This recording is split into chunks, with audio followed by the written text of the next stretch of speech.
before the first pyramids rose from the desert, before the stones of Stonehenge aligned with the stars, and long before the stories of Eden and Genesis were written, there was Sumer, a land of rivers and clay where memory first took form in symbols.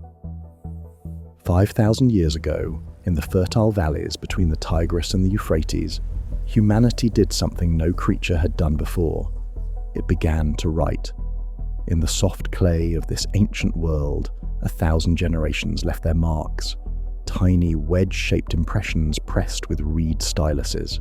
At first, they recorded harvests and trade, but over time, the tablets began to whisper of something far greater. Hidden among the ledgers and hymns were stories that seemed impossibly old, stories of gods who came from the heavens to shape life upon the earth. These gods were called the Anunnaki. The name means those who came from the sky, or offspring of Anu, the great father of the heavens. To the Sumerians, the Anunnaki were not distant abstractions but living beings, powerful, radiant, and profoundly involved in the affairs of humankind. They brought laws, kingship, agriculture, and architecture. They taught writing and mathematics, the knowledge that allowed civilization itself to rise from the mud of the rivers. And in the oldest of these stories, they are described not as spirits but as tangible presences, beings of flesh and intention, who walked among mortals. Archaeologists who unearthed the first cuneiform tablets in the 19th century were astonished by their detail. The myths of Sumer seem to predate every other civilization's record of creation. Even the Bible, long thought to contain the oldest divine stories, now appeared to echo these far more ancient texts. The tale of Eden, the flood, and the creation of humankind in the image of God all had precedents written in the language of the Anunnaki. But who were these beings that the Sumerians revered? Were they gods, ancestors, or something altogether different? In the centuries that followed their rediscovery, the Anunnaki became both a scholarly fascination and a cultural obsession. To historians, they represented the theological foundation of Mesopotamian civilization, a pantheon of deities governing the forces of nature and society. To mystics and speculative researchers, they represented something far more literal, visitors from another world who altered the course of human evolution. The Sumerians wrote that before the creation of humanity, the gods themselves labored upon the earth. They dug canals, raised mountains, and built cities, until finally, exhausted, they rebelled against their own toil. To resolve this crisis, the higher gods commanded that a new creature be made, one that would bear the burden of work. From the flesh and blood of a slain god, mixed with the clay of the earth, they shaped humankind. The humans were designed to serve, but also to think, to build, to worship, and to multiply. At first glance, it is a myth like many others, a poetic metaphor for the rise of agriculture and civilization. Yet in the 20th century, this story took on new meaning in the light of modern science. The age of space exploration and genetics gave birth to a new possibility. What if the Sumerians were recording an ancient truth that modern humanity had forgotten? What if the gods were not metaphors, but beings from another world who guided the evolution of the human species? This question gained worldwide attention in the 1970s, when researcher Zecharia Sitchin published The 12th Planet, a book that reinterpreted the Sumerian texts through the lens of space-age imagination. Sitchin proposed that the Anunnaki were extraterrestrial travelers from a distant planet called Nibiru, a world that entered our solar system once every several thousand years. According to his theory, the Anunnaki genetically engineered early humans, combining their own DNA with that of Earth's primitive hominids to create a hybrid race capable of mining gold for their dying atmosphere. To his critics, Sitchin's ideas were pseudoscience, an elaborate misreading of ancient language and mythology. To his followers, they were revelation, the rediscovery of a forgotten chapter in human history. His theory ignited a cultural firestorm that continues to this day, inspiring documentaries, novels, and endless debates. It gave birth to what is now known as the ancient astronaut hypothesis, the idea that the gods of antiquity were, in fact, visitors from the stars. But beyond the controversy, one truth remains undeniable. The Sumerians were the first to describe creation not as a gift from nature, but as an act of deliberate design. They envisioned a cosmos governed by intelligence, where life was shaped by intention, and whether that intelligence was divine, extraterrestrial, or symbolic, it represented the same question that drives science today. Are we the result of chance or of purpose? In this book, we will follow that question through time, from the temples of Sumer to the laboratories of modern genetics. We will trace how the Anunnaki myth evolved from sacred hymns to scientific speculation, and how it continues to influence our understanding of human origin.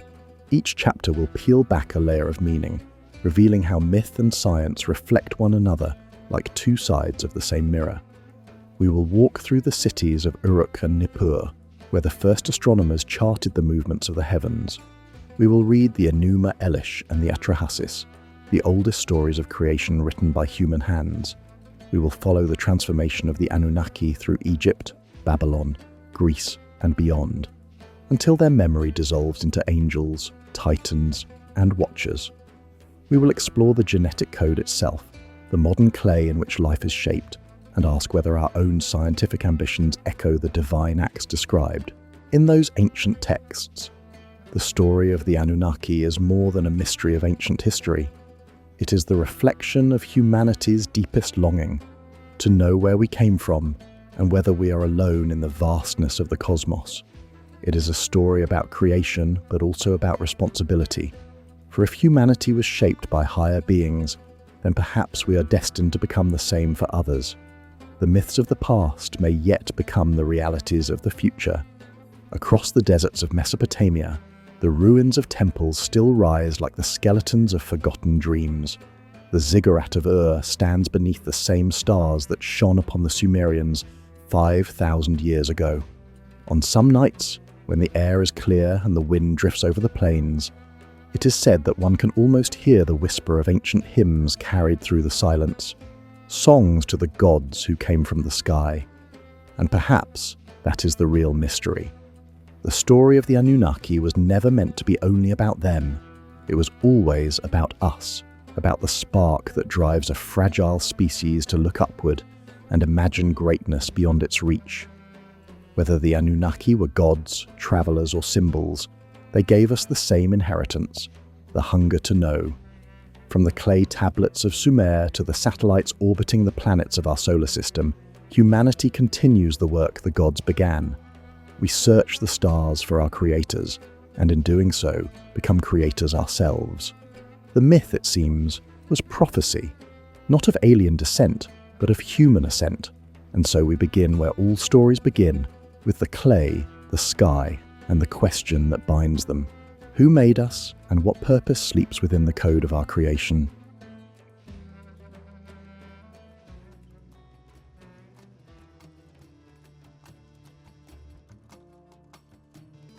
"5,000 years ago, in the land between the Tigris and Euphrates rivers, a civilization rose from mud and reed and fire. The Sumerians built the first true cities known to humankind. They charted the stars, measured the seasons, and recorded their laws and dreams on clay tablets pressed with wedge-shaped marks. From these tablets came the first written words of history, the first attempt to fix thought into matter. And among these words, repeated with reverence and fear, was a name that still echoes through time: the Anunnaki, those who came from the heavens. When the first archaeologists began to dig through the buried temples of Uruk and Eridu in the 19th century, they expected relics of myth and ritual, not the fragments of what seemed to be entire libraries. Each clay tablet bore tiny impressions that looked like simple trade ledgers or lists of grain, but deeper in the layers they found something stranger. There were stories of shining beings descending from the sky, of rulers who claimed descent from the gods, and of humans shaped from clay mixed with divine essence. These were not isolated fables. They appeared again and again across generations of scribes. The archaeologists called these beings the Anunnaki, taking the word from the Sumerian root meaning offspring of Anu, the god of the heavens. In the texts, Anu ruled the highest sky, and his children, the Anunnaki, came to Earth to establish order. They taught people how to build, how to measure time, and how to offer tribute to the heavens. The stories were so vivid that early translators wondered if they recorded actual memories or if they were poetic metaphors for the forces of nature. Were the Anunnaki gods of storm and flood, or were they something more literal? Over the 20th century, the mystery deepened. As scholars translated more tablets, they found entire epics describing these beings walking among humans, judging kings, and shaping destinies. The Enuma Elish, the great Babylonian creation poem, spoke of gods dividing the heavens and the earth. The Atrahasis epic told of divine beings laboring to dig canals and raise the first cities, until they grew weary of toil and decided to create humans to serve them. The Eridu Genesis recounted how these gods once lived among people before retreating to the sky. Such tales blurred the line between myth and memory, between sacred story and possible history. To the Sumerians, the world was not empty, but alive. Every stone, river, and star was inhabited by spirit. Their temples rose as mountains of baked clay, stairways between earth and the heavens. Their priests read omens in the paths of the planets, believing that what moved above determined what happened below. When they described the Anunnaki descending from the sky, they did so with the same certainty that a farmer speaks of the coming rain. The stories were not merely symbols, they were statements of fact within their worldview. Modern researchers, however, have long debated how literally to take these accounts. Some argue that the Sumerian gods were personifications of natural forces, archetypes of fertility, justice, and power. Others note the peculiar consistency of details that sound mechanical or technological: flying chariots, fiery descents, and luminous tools. To some ears, these resemble ancient attempts to describe advanced machines, seen through the eyes of a Bronze Age witness. To others, they are poetic exaggerations, the language of wonder used to elevate myth beyond the mundane.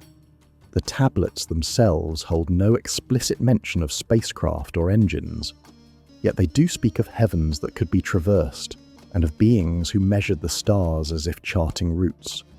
The Sumerians catalogued constellations with precision, aligning their temples to solstices and equinoxes. They recorded the motion of planets like Venus and Jupiter centuries before the Greeks. Such astronomical sophistication suggested an inheritance of knowledge far older than their known culture. Some have wondered whether this inheritance came from observation alone, or from teachers the Sumerians believed had descended from the sky. The discovery of cuneiform writing reshaped our understanding of early civilization. It revealed that writing was not invented to tell stories, but to manage trade, law, and cosmic order. Over time, practical records gave way to theology, where lists of kings stretched back before the flood to eras when gods ruled the earth directly. The Sumerian king list describes reigns lasting tens of thousands of years before a great deluge reset the world. To later interpreters, these impossibly long lifespans hinted at beings not entirely human. Were these exaggerated reigns symbolic, or do they conceal memories of another kind of being, one that lived far longer than mortals? By the early 20th century, scholars like Samuel Noah Kramer and Leonard Woolley had mapped the geography of these myths onto real archaeological sites. Uruk, once the city of the legendary Gilgamesh, was uncovered layer by layer. Eridu, described as the first city ever built, revealed temples stacked atop one another like geological strata of belief. Each level contained offerings, figurines, and inscriptions, invoking the Anunnaki as witnesses and protectors. The evidence of devotion was overwhelming, but evidence of physical gods was not. The story remained balanced between faith and artifact, between translation and imagination. Then came the shift from archaeology to speculation. As modern science expanded humanity's reach into the cosmos, the old tales gained new interpretations. What the Sumerians called the heavens, we now called space. What they called gods, some began to call visitors. Writers in the mid-20th century, influenced by both new discoveries and Cold War fascination with extraterrestrial life, began to revisit these ancient stories. Could it be, they asked, that the Sumerians were recording encounters with beings from another world? The idea was seductive. The Anunnaki became not just mythic deities, but possible ancient astronauts, bearers of lost knowledge. Their descent from the sky could be read as a literal landing. Their mixture of clay and divine essence could be read as a primitive description of genetic engineering. And their long reigns could suggest lifespans measured not in years, but in cosmic time. Such interpretations reach beyond academia, seizing the imagination of the public. They promise to connect humanity's first civilization with a universal mystery, the origin of intelligence itself. Yet before accepting such a possibility, one must first understand who the Sumerians truly believed the Anunnaki were. Were these figures spirits, celestial symbols, or flesh and blood rulers who once walked among humans? The answer lies buried in the same clay tablets that first named them. Each fragment of baked earth is both a record and a riddle, shaped by hands that believed they were writing under the eyes of the gods. As we read their words today across 5 millennia of silence, we confront the same question that haunted those early excavators standing amid the ruins of Uruk. Were the Anunnaki the imagined gods of an ancient people, or witnesses to something that modern history has forgotten? Before we can judge the stories of creation and genetic design that later writers would build upon, we must return to the first voices that told them. To understand the claim that humanity was shaped by visitors from the heavens, we must first uncover who or what those visitors were to the minds that first inscribed their names into clay. And so, the investigation begins, not with spacecraft or stars, but with the smallest impressions on ancient tablets, written by human hands, that trembled before the unknown.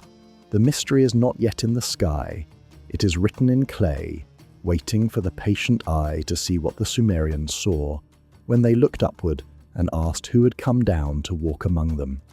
The cities of Sumer were more than collections of mud brick and ritual. They were reflections of a deeper idea, that the human world could mirror the structure of the heavens. Every temple was built to align with constellations. Every ziggurat rose as a symbolic mountain joining Earth to the realm above. The Sumerians believed their society itself had been patterned after a celestial model, designed by those who came before them. In this sense, their culture was a living echo of divine architecture. When clay tablets spoke of the Anunnaki as builders and judges, it was not only mythic ornamentation. These beings were described as real administrators of cosmic law, each with specific tasks assigned by Anu, the sky god. Enlil governed the air, Enki ruled the waters and wisdom, while others presided over fertility, metal, and war. Their presence permeated every part of life, from the rising of the rivers to the construction of the city walls. The people saw their own labor as an imitation of the divine work carried out at the beginning of time. Over centuries, this theology evolved into a framework that united science, politics, and spirituality. The temple was both observatory and administrative center, where priests tracked the movements of planets to predict floods and harvests. To them, astronomy was not separate from worship. It was a form of listening to the will of the Anunnaki written in the sky. The heavens were their scripture, the stars their words. It is no coincidence that the earliest known maps of constellations come from Mesopotamia. The sky was seen as the true archive of divine order. This fusion of observation and faith formed the seed of scientific thought. When a scribe recorded that the god Nana, associated with the moon, travelled in a precise monthly cycle, he was also describing an empirical pattern. What began as reverence became measurement, and from measurement came prediction. The Sumerians, without separating sacred from rational, laid the foundation for both astronomy and mathematics. It is one of history's ironies that their devotion to gods from the heavens led them to chart those heavens with remarkable precision. Yet beneath this rational order lay anxiety. The texts describe moments when the gods withdrew, when floods and droughts were seen as punishment for human noise and rebellion. The Atrahasis epic tells how the gods grew weary of mankind's clamour and sent a great deluge to silence them. Only Atrahasis, the wise man, survived by building a vessel on Enki's secret advice. When the waters receded, the gods agreed to limit humanity's lifespan, a mythic explanation for mortality itself. In this sense, the The Anunnaki were not benevolent creators, but stern overseers, balancing compassion with control. Archaeological layers mirror these stories. Evidence of sudden floods in the Mesopotamian strata aligns roughly with the timeline of the early dynastic period. Though no single flood wiped out the world, localized catastrophes may have inspired the tale of divine retribution. The myth, therefore, may preserve real memories encoded in spiritual language, a human way of interpreting geological trauma as moral lesson.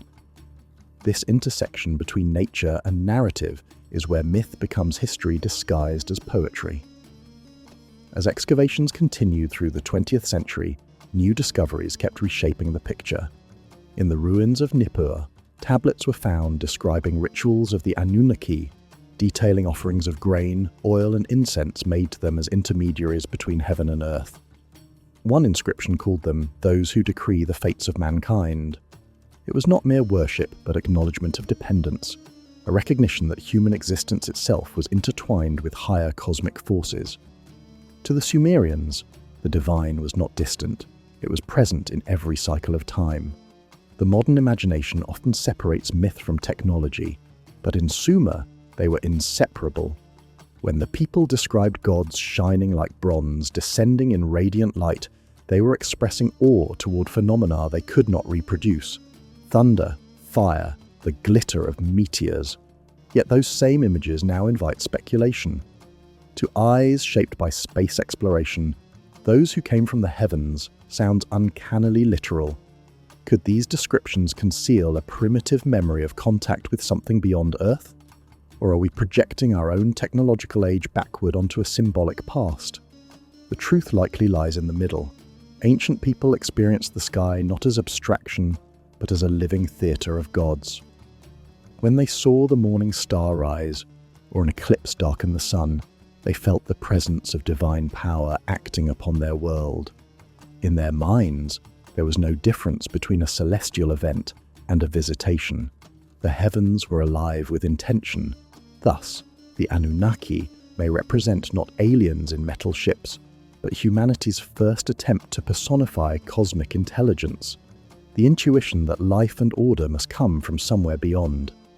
As the Sumerian civilization matured, this idea spread outward to Babylon, Akkad, and Assyria. Each adapted the Anunnaki into their own pantheons. The Babylonians reinterpreted them as underworld judges, the Assyrians as celestial hosts. Over time, the word itself shifted from referring to specific deities to a category of divine authority. The myth traveled, transformed, and survived long after the cities of Sumer crumbled into dust. Even in later Hebrew texts, faint echoes remain in the term Nephilim, the fallen or descended ones, suggesting a shared ancestry of myth. To walk through the remains of those ancient cities today is to feel the weight of this continuity. The air over Ur still carries the scent of clay and salt. The ziggurat steps rise steeply, each layer 1,000 years of prayer. The same constellations that guided Sumerian priests still move across the night sky. Their gods may have vanished, but their questions remain unchanged. Who are we? Why were we made? What watches from above? In their symbols of the Anunnaki, they projected the same search for origin that drives modern science. When archaeologists brushed the dust from the first inscribed tablets, they could not have known they were uncovering a mirror for the 21st century. Those tiny marks, baked into permanence, carried not only stories of gods, but the blueprint of civilization, the urge to record, to measure, to understand. The clay held both superstition and the spark of reason. It is this duality that defines the human story. Faith reaching upward, intellect looking outward. The mystery of the Anunnaki, then, is not only about beings who might have descended from the heavens. It is about the moment humanity looked at the stars and imagined that knowledge itself could descend. Whether the gods were real or imagined, their legacy is written in every human attempt to rise beyond limitation. The Sumerians may have worshipped the sky, but in doing so, they taught future generations to study it. As the 20th century turned and scholars debated these interpretations, a new voice emerged. one that would transform this ancient mystery into a modern legend. To some, it was revelation, to others, heresy. Before we reach his story, we must pause on the threshold between archaeology and speculation, between fact and imagination. The clay has spoken, but what we hear depends on the ear that listens. The mystery deepens with every translation, every new tablet brought into light from millennia of darkness. The Anunnaki stand as symbols at the edge of understanding, neither gods nor humans, neither myth nor memory, but something that refuses to be contained by either. Their story is humanity's oldest question, still whispered by the dust of Eridu and Uruk. The ancient tablets tell us that after the flood, the Anunnaki withdrew from the earth, leaving kings and priests to rule in their name. The line between divine and human blurred, for each ruler claimed to descend from the gods, to hold a fraction of their essence. In the Sumerian king list, the first dynasties are said to have been lowered from heaven. This phrase, simple and cryptic, became the cornerstone of later speculation. Did it mean that authority came from above as a metaphor for divine order, or was it a literal remembrance of beings who once came down to rule? The earliest kings were both administrators and astronomers. They measured land and sky alike, seeing no separation between politics and cosmology. The very act of rule was sacred, a continuation of the gods' governance. The king list even records reigns lasting tens of thousands of years, a span impossible for human biology. Scholars interpret these vast lifetimes as symbolic, marking eras rather than individuals. Yet others have asked whether such exaggerations mask something stranger, perhaps the memory of entities whose perception of time differed from ours, or who were mythologized for their superior knowledge. When early translators encountered these colossal numbers, they struggled to reconcile them with logic. Some believed the scribes used a numerical base we no longer understand. Others argued that these immense figures represented not years but lunar months, compressing the reigns into human lifetimes. But the persistence of such scales across multiple texts suggests something deeper than mere error. The Sumerians wanted to express the incomprehensible, to convey that in the beginning, existence moved at a rhythm slower, grander, and more enduring than mortal life. Even their gods aged differently. Anu and Enlil were eternal, yet they could tire, debate, and change their minds.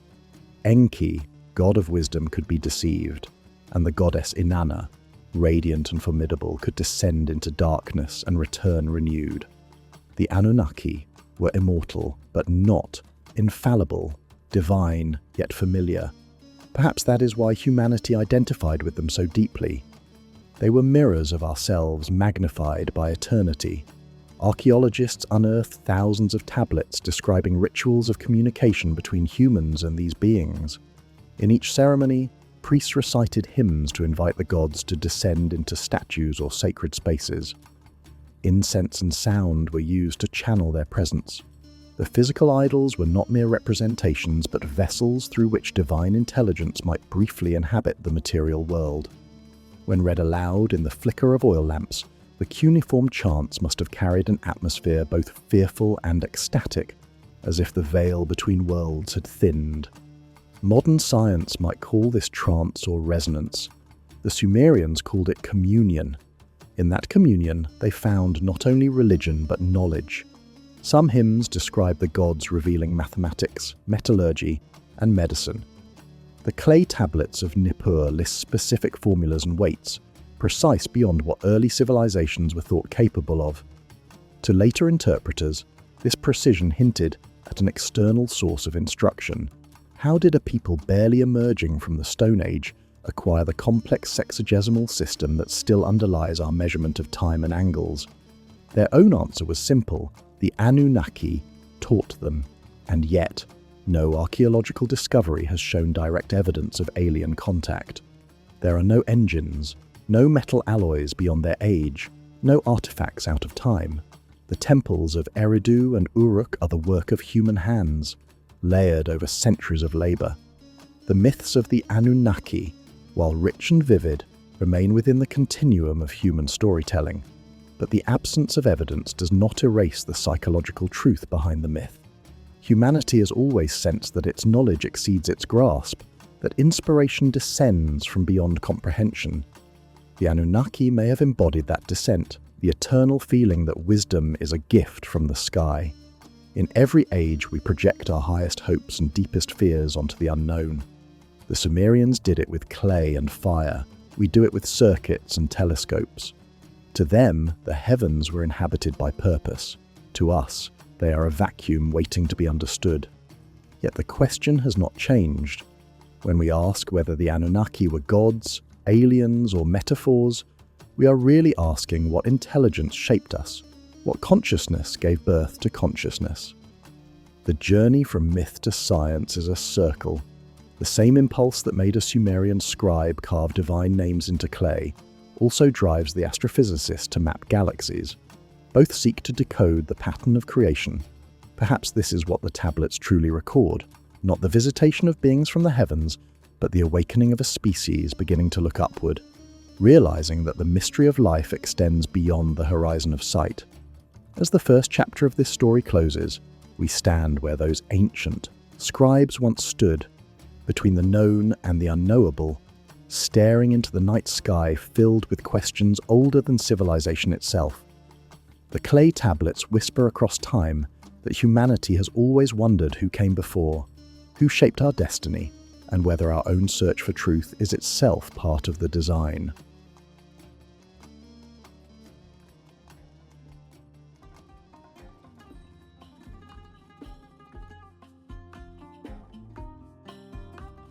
Long before the first bricks of Babylon were laid, before pyramids and prophets and kings, the Sumerians told stories that described how the heavens were ordered. These stories were not fantasy to them. They were their science, their philosophy, and their history. The Enuma Elish, the Atrahasis epic, and the Eridu Genesis were not separate myths, but linked threads of a single worldview. They told how order was born from chaos, how the heavens and the earth were divided, and how beings called the Anunnaki were given the duty of shaping the world and guiding humankind. The Enuma Elish begins with water, both sweet and bitter, mingling in the darkness. From that union came the first gods, and from their conflicts arose the structure of the cosmos. The sky was lifted from the earth, light separated from shadow, and the movement of stars fixed the rhythm of time. The Anunnaki appear within this cosmic architecture as divine administrators, each assigned a domain. They were not creators in the absolute sense, but engineers of destiny, bringing order where only chaos had been. In this role, they reflected the earliest human understanding of civilization itself, the transformation of wilderness into structure. In the Atrahasis epic, the story becomes more intimate. The gods themselves grow weary of their endless labor. They dig canals, shape land, and maintain the world's order. But even divinity has limits. In their fatigue, they rebel, demanding relief from toil. The high gods meet in council and decide on a radical solution. Let one god be sacrificed, they declare, and from his flesh and blood let new beings be formed to bear the burden of work. Thus, humanity is born from divine essence mixed with clay. The myth is brutal, yet profound. It explains not only creation, but the human condition. To labor, to suffer, and to carry within the body a fragment of divinity. To a modern reader, these tales seem poetic, but in the eyes of their original scribes, they were records of truth. The temple schools of Nippur and Ur taught them as sacred history. The Anunnaki were not remote abstractions, but rulers who once walked among people, guiding the building of cities and the writing of laws. The cuneiform word for God, Dingir, literally means shining one. The gods were luminous, their presence marked by brilliance and sound. It is easy to imagine how later generations, reading these accounts through the lens of modern technology, might interpret that light as something mechanical, perhaps a craft descending from the sky. But to the Sumerians, light was holiness itself, the visible sign of higher order. The Eridu Genesis carries the story forward. It tells of the earliest cities, Eridu, Bad Tibera, Larak, Sippar, and Shuruppak, said to have been founded by the gods before the flood. Each was governed by a ruler who acted as mediator between heaven and earth. The text states that kingship was lowered from heaven, meaning that authority came as a gift from the Anunnaki. Through this phrase, divine right became institutionalized. Every king thereafter claimed descent from these celestial patrons. To govern was not merely to hold power, but to maintain the harmony established at creation. Politics and cosmology were inseparable. Archaeological evidence supports the antiquity of these ideas. Excavations at Eridu reveal a sequence of temples built one atop another for nearly 2,000 years. Each structure expanded upon the last, maintaining the same central shrine. This continuity suggests an unbroken cult tradition, the worship of a being or beings who were believed to have originated the city itself. Within those ruins, small figurines of luminous stone have been found, their eyes inlaid with shell and lapis lazuli, wide and staring as if fixed on eternity. They are silent witnesses to the beliefs that shaped the first urban world. The Anunnaki were also moral forces. In the hymns, they judge the living and the dead, assigning fates according to cosmic balance. They are described as those who fix the destinies of mankind. The idea that human life follows a divine plan, preordained yet responsive to ritual and prayer, emerges here for the first time. It is a precursor to later doctrines of fate and providence. The Sumerians saw the universe as a courtroom where every action resonated upward, influencing the decrees of the gods. To live rightly was to remain aligned with the order the Anunnaki had established. Their presence extended beyond Earth. The priests tracked the movements of planets and called them the stations of the gods. Jupiter was associated with Marduk, Venus with Inanna, Mars with Nergal. To watch the sky was to read divine intention. When a comet blazed or a star vanished, it was not coincidence but communication. The heavens were alive, written in light. In this way, astronomy and theology were born together, two languages describing the same mystery. Even today, when astronomers plot orbital paths and gravitational fields, they echo the ancient priests who once marked the same motions in wet clay. In mythic accounts, the Anunnaki are not static figures. They argue, scheme, and feel remorse. Enlil orders the flood to destroy humanity, yet Enki secretly warns Atrahasis to build a vessel. The narrative reflects an evolving moral awareness, a recognition that justice requires compassion. When the flood subsides, the gods themselves weep for the lives lost. The myth portrays divine beings learning alongside humanity, discovering mercy. This quality makes the Sumerian stories enduring. They are not cold proclamations, but reflections of the human soul projected into the cosmos. Some scholars suggest that these epics encode memories of real historical events, migrations, climate shifts, or conflicts between city-states. The rebellion of the gods may represent tensions between ruling classes and laborers. The creation of humans from clay may symbolize the emergence of agriculture and craftsmanship. But the poetic form elevates these changes to the level of universal law. The Anunnaki become archetypes of creativity and control, embodying both the gift and burden of intelligence. When one reads these texts together, a pattern emerges. The Sumerians envisioned the world as a collaboration between heaven and earth. Humanity's role was not to worship passively, but to participate in maintaining cosmic order. Ritual, agriculture, and writing were all acts of partnership. In this sense, the Sumerians saw themselves as co-creators, apprentices of the gods. Their myths preserved a memory, perhaps literal or symbolic, that civilization itself was bestowed by those who came down from the sky. Whether the Anunnaki were metaphors for natural forces or memories of visitors, their legacy shaped the entire ancient Near East. The Akkadians, Babylonians, and Assyrians inherited their names and attributes, blending them into new pantheons.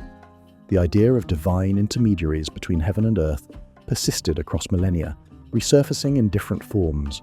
Angels, messengers, watchers. Every retelling carried traces of that first Sumerian image. Shining beings descending to bring knowledge. To study these texts is to glimpse the birth of organized thought. The Sumerians asked the same questions we ask today. How did life begin? Why are we here? What intelligence governs the cosmos?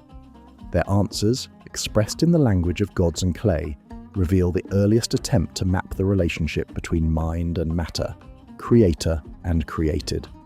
And though their world has vanished, the structure of their reasoning remains the foundation of human inquiry. As the light of history falls upon those ancient words, the figures of the Anunnaki stand between myth and meaning, bridging the gulf between faith and science. They remind us that civilization began not merely with tools and cities, but with the conviction that knowledge descends, that wisdom comes from the sky. In the myths that survived the fall of Sumer, the Anunnaki do not fade away. They evolve, taking on new names and roles as cultures rise and fall along the fertile valleys of Mesopotamia. The Babylonians called them divine judges. The Akkadians saw them as emissaries between gods and mortals. Even when empires changed languages, the structure of belief endured. The sky remained a throne, the earth a stage, and the beings who bridged the two retained their ancient power. To the people of those lands, heaven was not distant. It was a tangible realm mirrored in their architecture. Ziggurats were not only monuments, but functional maps of the cosmos. Each level represented a layer of the universe, the underworld, the earth, and the sky above. Priests ascended them during rituals to symbolically approach the gods. At the summit, they waited for signs, a breeze, a flicker of flame, a moment of silence so deep it felt alive. This ascent was not imagination, it was communion. To stand at the top of a ziggurat beneath the glowing arc of the Milky Way was to feel the same awe that drives astronomers today. The Sumerians described the heavens as a vault filled with pathways. They believed the Anunnaki traveled along these paths to visit Earth. Modern interpreters have seen in this image an uncanny anticipation of orbital motion, yet to the ancients it was sacred geography. Each star was a gate, each planet was a marker of divine territory. The motion of the heavens was law, and the Anunnaki were the keepers of that law. To break it was to invite chaos. That belief gave rise to the earliest codes of human conduct. The same civilization that imagined gods descending from the sky also carved into stone the first legal system, the foundation of justice itself. When we look at these connections, the boundary between mythology and science becomes thin. The Sumerians sought order in everything, the measured flooding of rivers, the cycle of the moon, the position of the stars. They did not separate divinity from nature. The gods were not beyond the universe. They were its pattern. To serve them meant to study the world, to observe it carefully and align human life with its rhythm. In this way, worship became early science, and temples became laboratories of celestial observation. The Anunnaki's stories traveled far beyond Mesopotamia. Through trade and conquest, fragments of their myth reached Egypt, Anatolia, and the Levant. Wherever they went, they adapted. In Egypt, divine kingship reflected the same idea that authority descended from the heavens.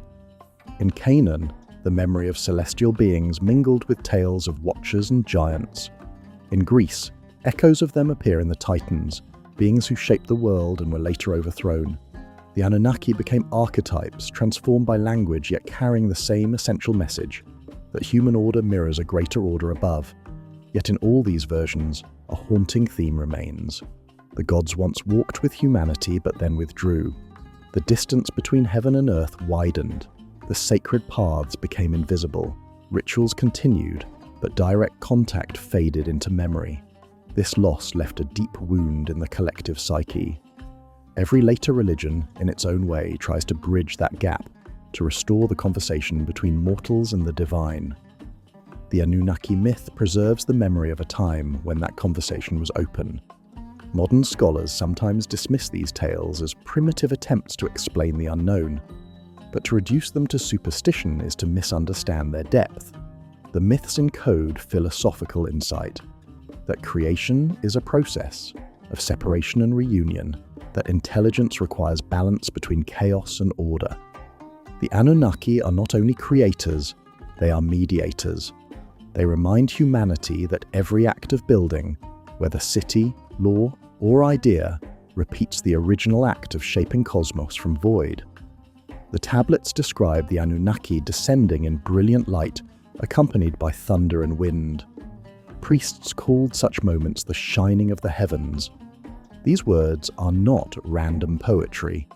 In Mesopotamian art, divine figures often wear horned crowns and radiate beams of light. Their symbols appear beside depictions of stars and winged discs. To the modern eye, these forms resemble spacecraft or energy fields, but to the ancients, they expressed holiness made visible. The light of the gods was the same light that filled the stars. In their stories, the boundary between natural and supernatural was never fixed. One tablet tells of Inanna, goddess of love and war, who ascends to the sky to receive the Me, the divine laws that sustain civilization. These laws are not commandments, but blueprints: music, writing, weaving, kingship, and truth. When she returns to Earth, she brings them to her people. The act resembles transmission, as though knowledge were a form of divine energy passed from higher beings to humanity. In a sense, it is. Every discovery, every insight, feels like a descent of something larger than ourselves. The Sumerians simply personified that mystery in the form of the Anunnaki. The Enuma Elish concludes with the creation of humankind's place in the cosmos. The gods build Babylon as the center of order, a model of heaven on earth. They decree that festivals and offerings maintain harmony between realms. The world becomes a living circuit connecting mortal and divine. This idea that balance must be maintained between above and below shaped not only religion but ecology and governance.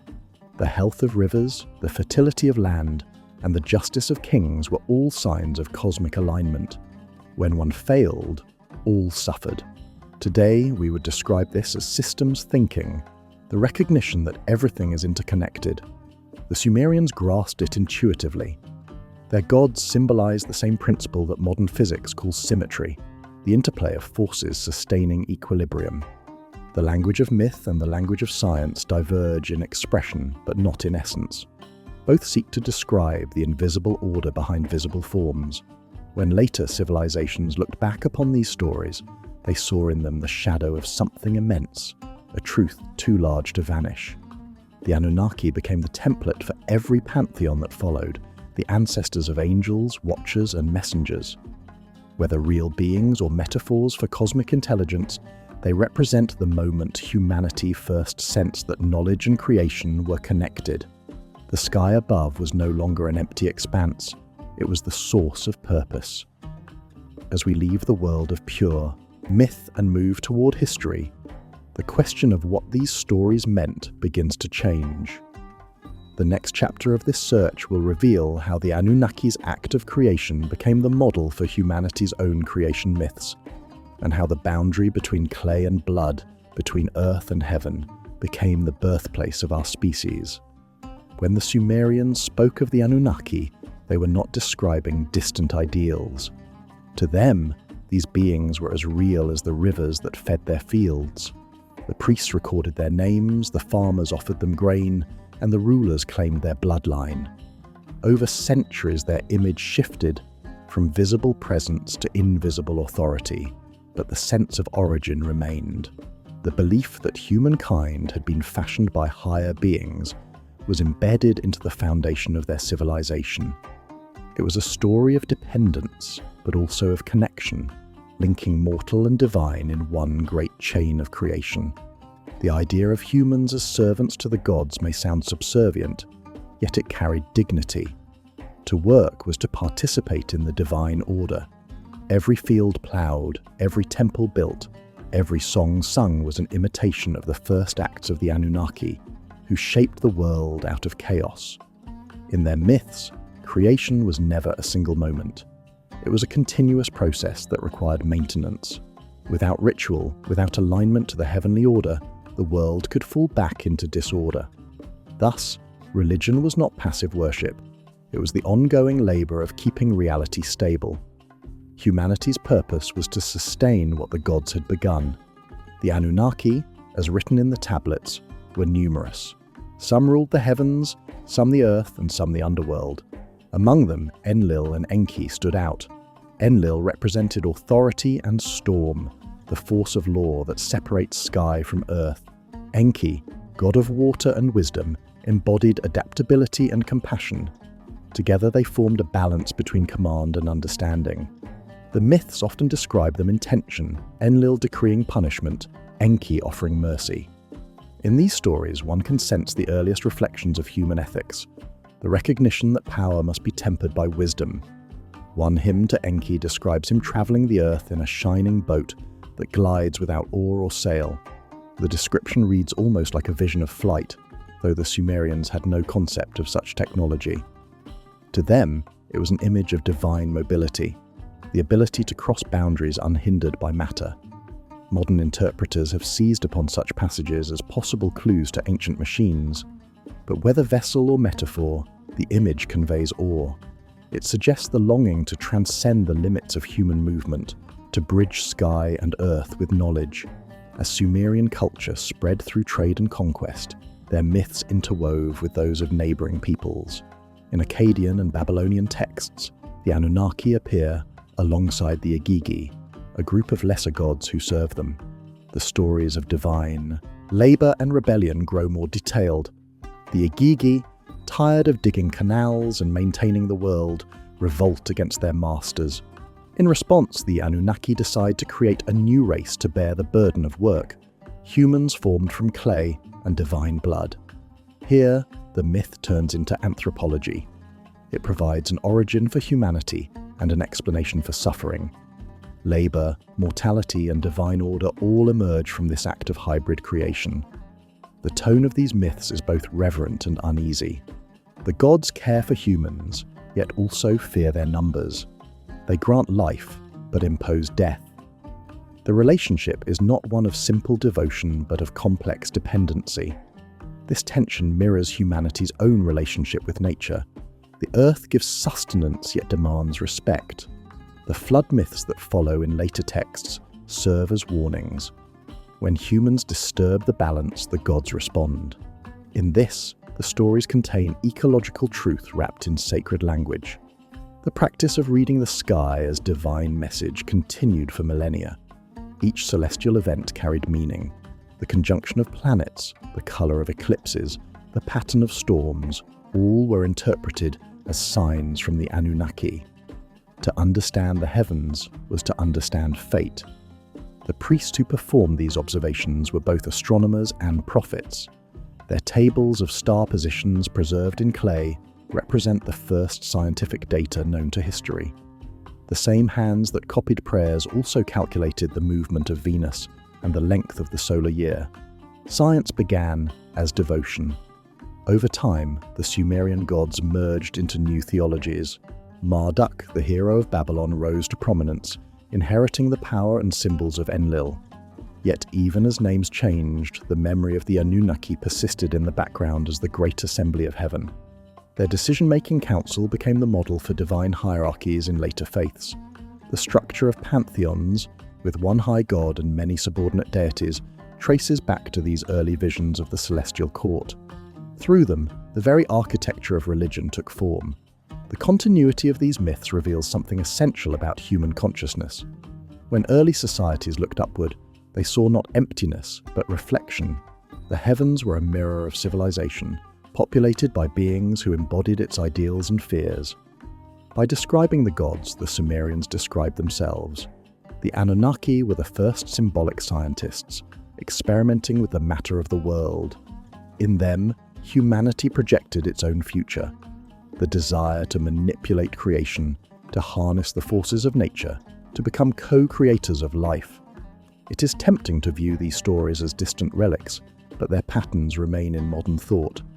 Every time we ask whether life exists beyond Earth, we echo the ancient question of who came from the sky. The Sumerians framed that curiosity in divine language. We frame it in scientific inquiry.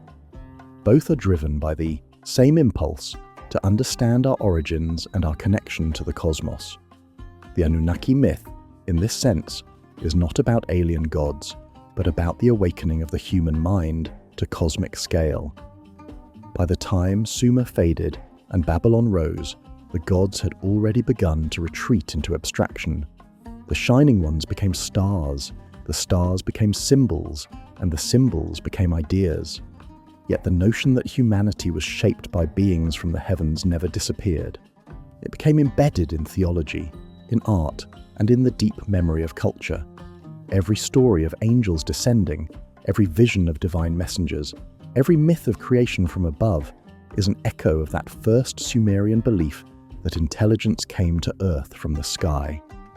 Thus, the Anunnaki stand not only as mythic figures, but as metaphors for enlightenment itself. They represent the moment humanity realized that to understand the universe was to participate in it. The heavens were no longer a distant mystery. They were the source of mind, of order, of meaning. In their radiant descent, the Anunnaki carried not just power, but awareness, the light of thought itself entering the human world. The clay tablets end, but their question remains suspended in time. If the gods came down to shape us, have we now risen enough to meet them? The next part of the story turns toward that act of shaping, the creation of humanity in clay and blood, and the mystery of what those words might truly mean.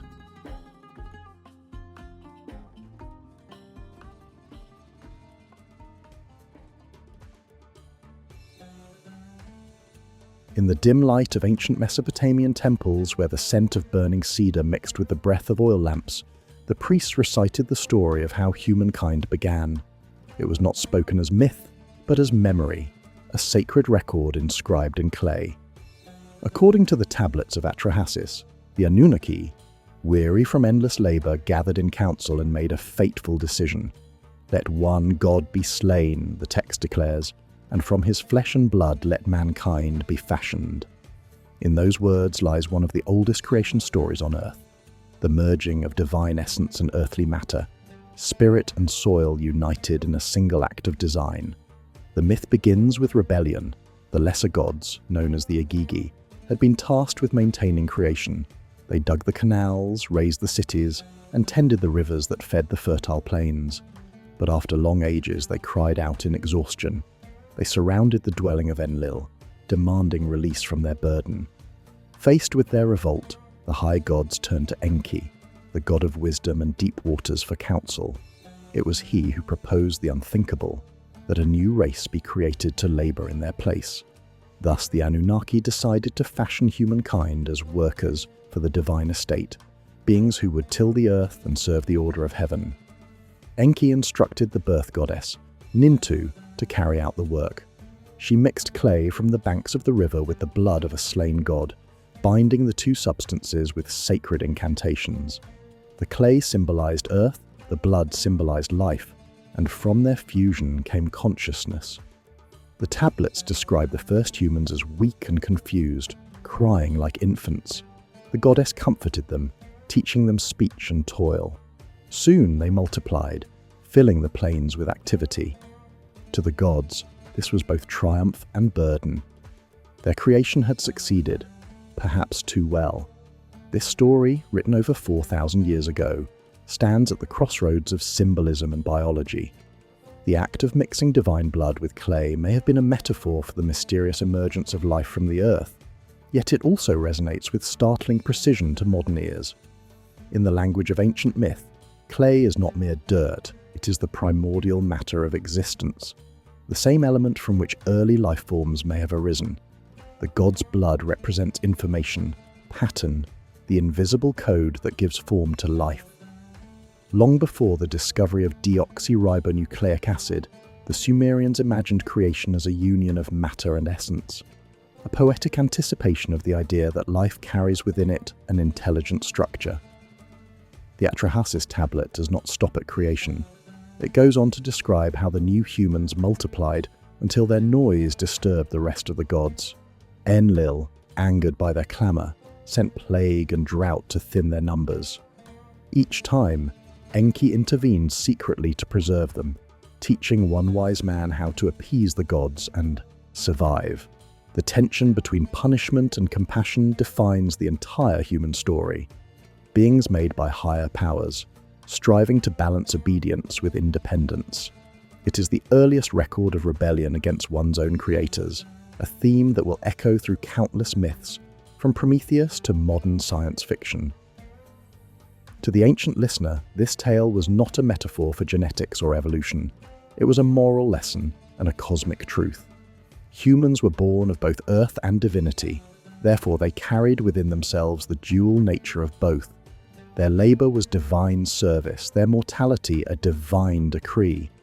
Yet beneath this theology lies a deeper philosophical insight, that intelligence arises from struggle. The Anunnaki, in seeking to ease their burden, created beings who would inherit their own dilemmas.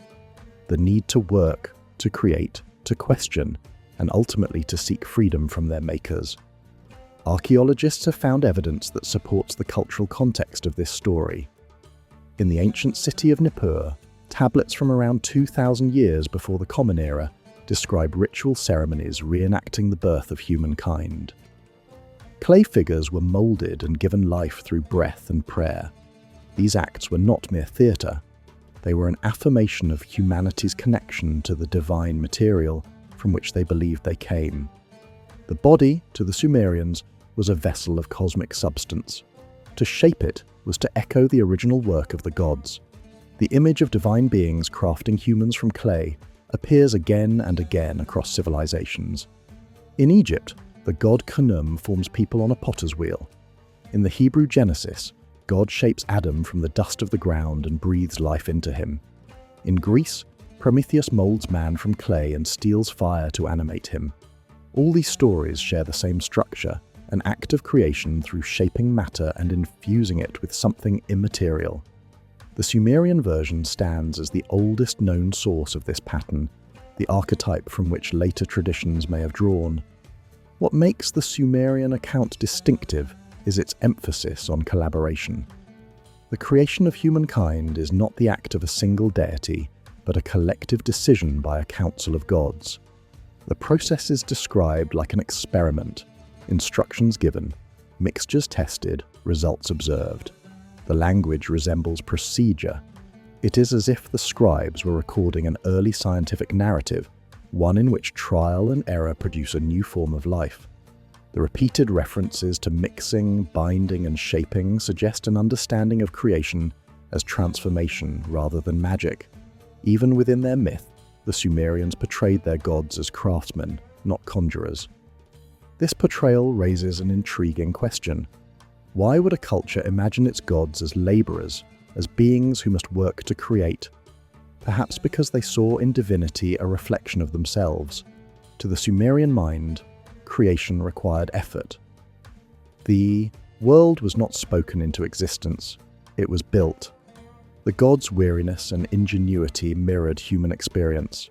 The Anunnaki were not omnipotent, they were intelligent beings bound by their own laws, compelled to use knowledge to solve problems. In their image, humanity saw its future, a race that would someday manipulate the essence of life as the gods once did.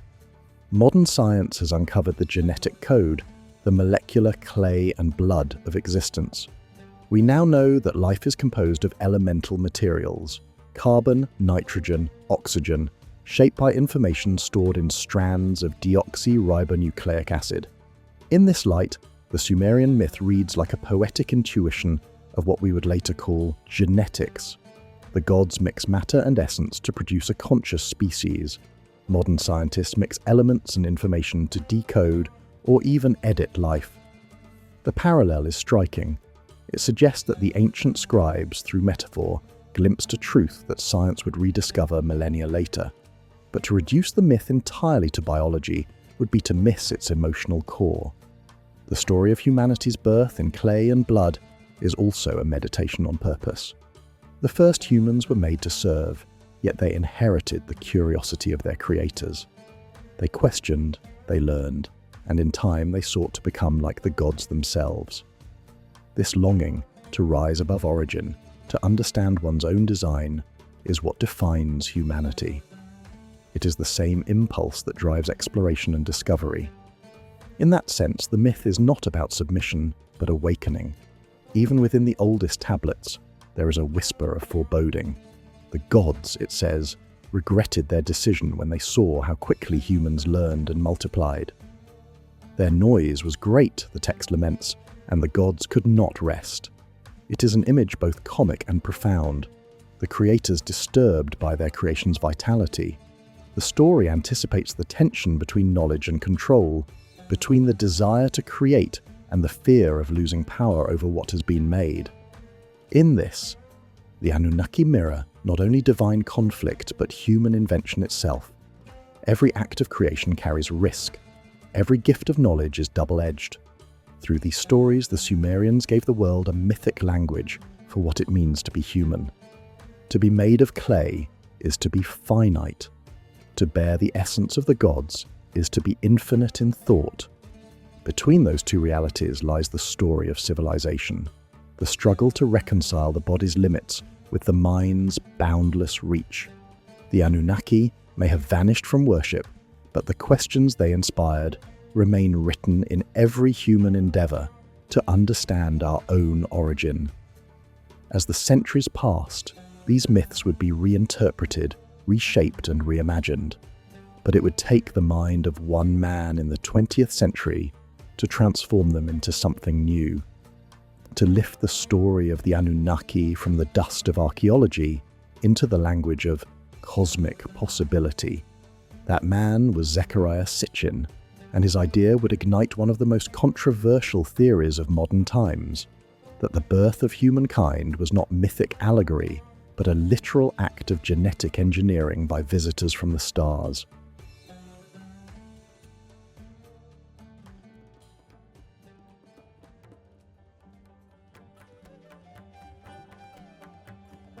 In the year 1976, a book appeared that would forever alter how millions of people read the ancient Sumerian tablets. It was called The 12th Planet, and its author, Zecharia Sitchin, was not an archaeologist, but a scholar of ancient languages with a mind tuned to both myth and astronomy. In those pages, Sitchin proposed a vision that blended history, theology, and science fiction into one daring claim. The Anunnaki were not gods at all, but visitors from another world, a wandering planet he named Nibiru. From this distant world, he said, came beings who engineered early humanity for a purpose as practical as it was extraordinary: to mine the earth for gold. Sitchin's interpretation began with the language itself. He noticed that the Sumerians referred to the Anunnaki as those who came from the heavens to the earth. To him, that was not metaphor but record. He examined the Sumerian word Nibiru, which scholars traditionally translate as crossing or ferry point, often used to describe a star or planet in transition across the sky. Sitchin argued that Nibiru was not a poetic term, but the name of an actual celestial body, a 12th member of the solar system beyond Neptune, following an immense elliptical orbit that brought it near Earth every 3,600 years. On that world, he claimed, life had evolved far earlier than on Earth. Its inhabitants, the Anunnaki, possessed advanced knowledge of science and space travel. The story, as Sitchin told it, was almost cinematic in scale. Tens of thousands of years ago, the Anunnaki arrived on Earth, seeking minerals essential for their planet's survival. They established bases in Mesopotamia and Africa, where they began mining gold, a metal they allegedly needed to stabilize the atmosphere of Nibiru. The work was grueling, and after centuries of toil, the Anunnaki workers rebelled, mirroring the revolt of the gods in the Atrahasis myth. To solve this problem, their leaders decided to create a new labor force by combining their own genetic material with that of primitive hominids native to Earth. Through this act, Sitchin said, modern humanity was born, a hybrid species engineered to serve the purposes of its creators. To many readers, this was revelation. For the first time, the ancient myths appeared to make literal sense. The clay mixed with divine blood became genetic experimentation. The gods descending from heaven became astronauts landing in crafts of light. The long reigns of the Sumerian kings became the lifespans of alien rulers. Sitchin wove together fragments of myth, astronomy, and archaeology into a single sweeping narrative of cosmic colonization. His book sold in the i.e. millions and inspired generations of researchers, writers, and dreamers. Yet to scholars, his claims were met with skepticism. Linguists noted that his translations often ignored established meanings. The word Anunnaki, for example, simply means the princely offspring of Anu, not those who came from Nibiru. The supposed planet itself had no basis in Sumerian astronomy. Ancient star maps do not mention a 12th body beyond the known planets visible to the naked eye. The notion of a planet with such an enormous orbital period would also pose serious problems of physics. Its gravity would disrupt the orbits of the outer planets, an effect modern astronomy has never observed. But Sitchin was undeterred. He believed that mainstream science had not yet caught up with what the ancients already knew. In Sitchin's narrative, the Anunnaki possessed mastery of genetics, metallurgy, and energy. He compared their technology to modern nuclear science and genetic engineering, suggesting that their knowledge was preserved symbolically in Sumerian art and ritual. Cylinder seals depicting winged figures or devices resembling cones and rods became, in his eyes, evidence of spacesuits, antennas, and laboratory tools. Temples aligned to the stars were interpreted as launch pads. The mythic flood was seen as a catastrophic event that destroyed an ancient alien colony. Every mystery of antiquity, from the precision of megalithic architecture to the sudden rise of civilization, became, for Sitchin, proof of an extraterrestrial intervention. His theory captivated not because it was proven, but because it offered coherence to the unexplained. Archaeologists could trace the rise of agriculture and writing, but not why these breakthroughs appeared so suddenly in Sumer. Anthropologists could describe the evolution of Homo sapiens, but not the leap in symbolic intelligence that produced mathematics and law. Sitchin's hypothesis provided a single, if speculative, answer. The spark of civilization was a transfer of knowledge from the stars. Humanity, in this view, was not the accidental result of evolution, but the intentional outcome of a cosmic project. It is easy to see why this idea spread beyond the academic fringe. It merged the thrill of discovery with the oldest human yearning to know our makers. It suggested that the gods of antiquity were neither myth nor miracle, but technology misunderstood. In an age when humans themselves were beginning to explore space, this reversal of roles carried poetic justice, the created becoming the explorers, the servants of the heavens now reaching toward the heavens themselves. But to test such a claim, one must examine the evidence. Sitchin's critics pointed out that his celestial mechanics relied on assumptions impossible to sustain. No known planet could maintain an orbit of 3,600 years without detection. The gravitational influence of such a body would have long ago been observed in the paths of Uranus or Neptune. Likewise, there is no archaeological trace of an advanced technological civilization in the Sumerian layers. No alloys, no instruments, no remnants beyond what human hands could craft. The artifacts Sitchin cited as proof, such as the ancient seal depicting a central sun surrounded by planets, have alternative explanations.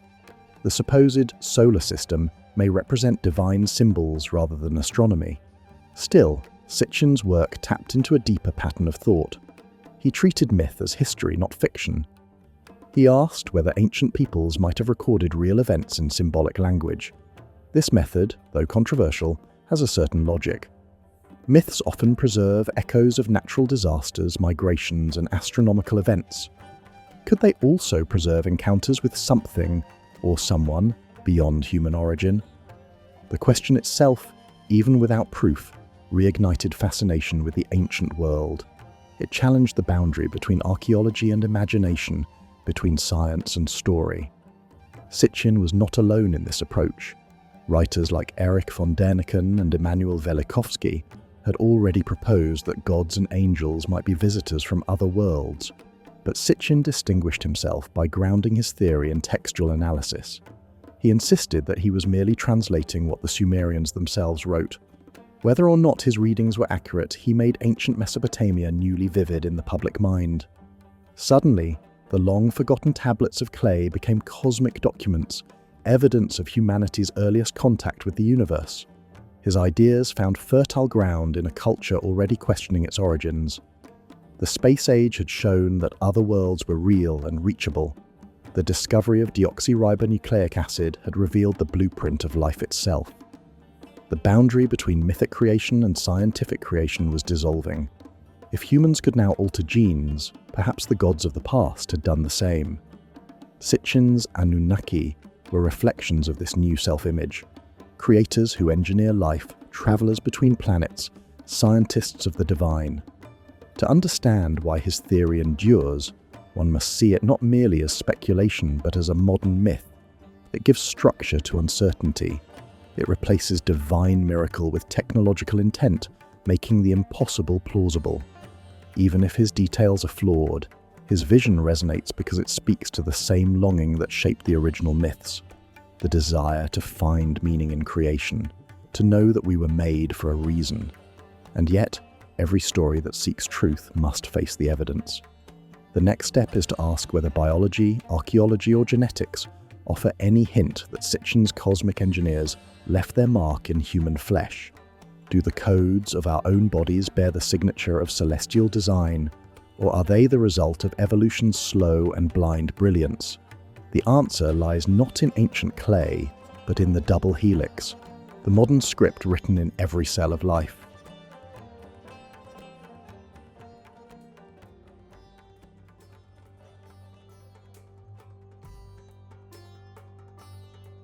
When the theory of Zecharia Sitchin spread across late 20th century culture, it touched something primal in the human imagination.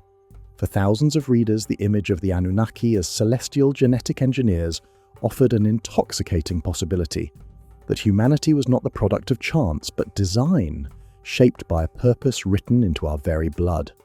To others, it was an affront to science, a rewriting of evolution through myth. Yet the controversy itself revealed how the story of our origin still burns unresolved. To know who made us is to know who we are. Modern genetics has taken us closer to that answer than any ancient myth could have imagined. Through the careful sequencing of deoxyribonucleic acid, scientists have reconstructed the timeline of human evolution in extraordinary detail.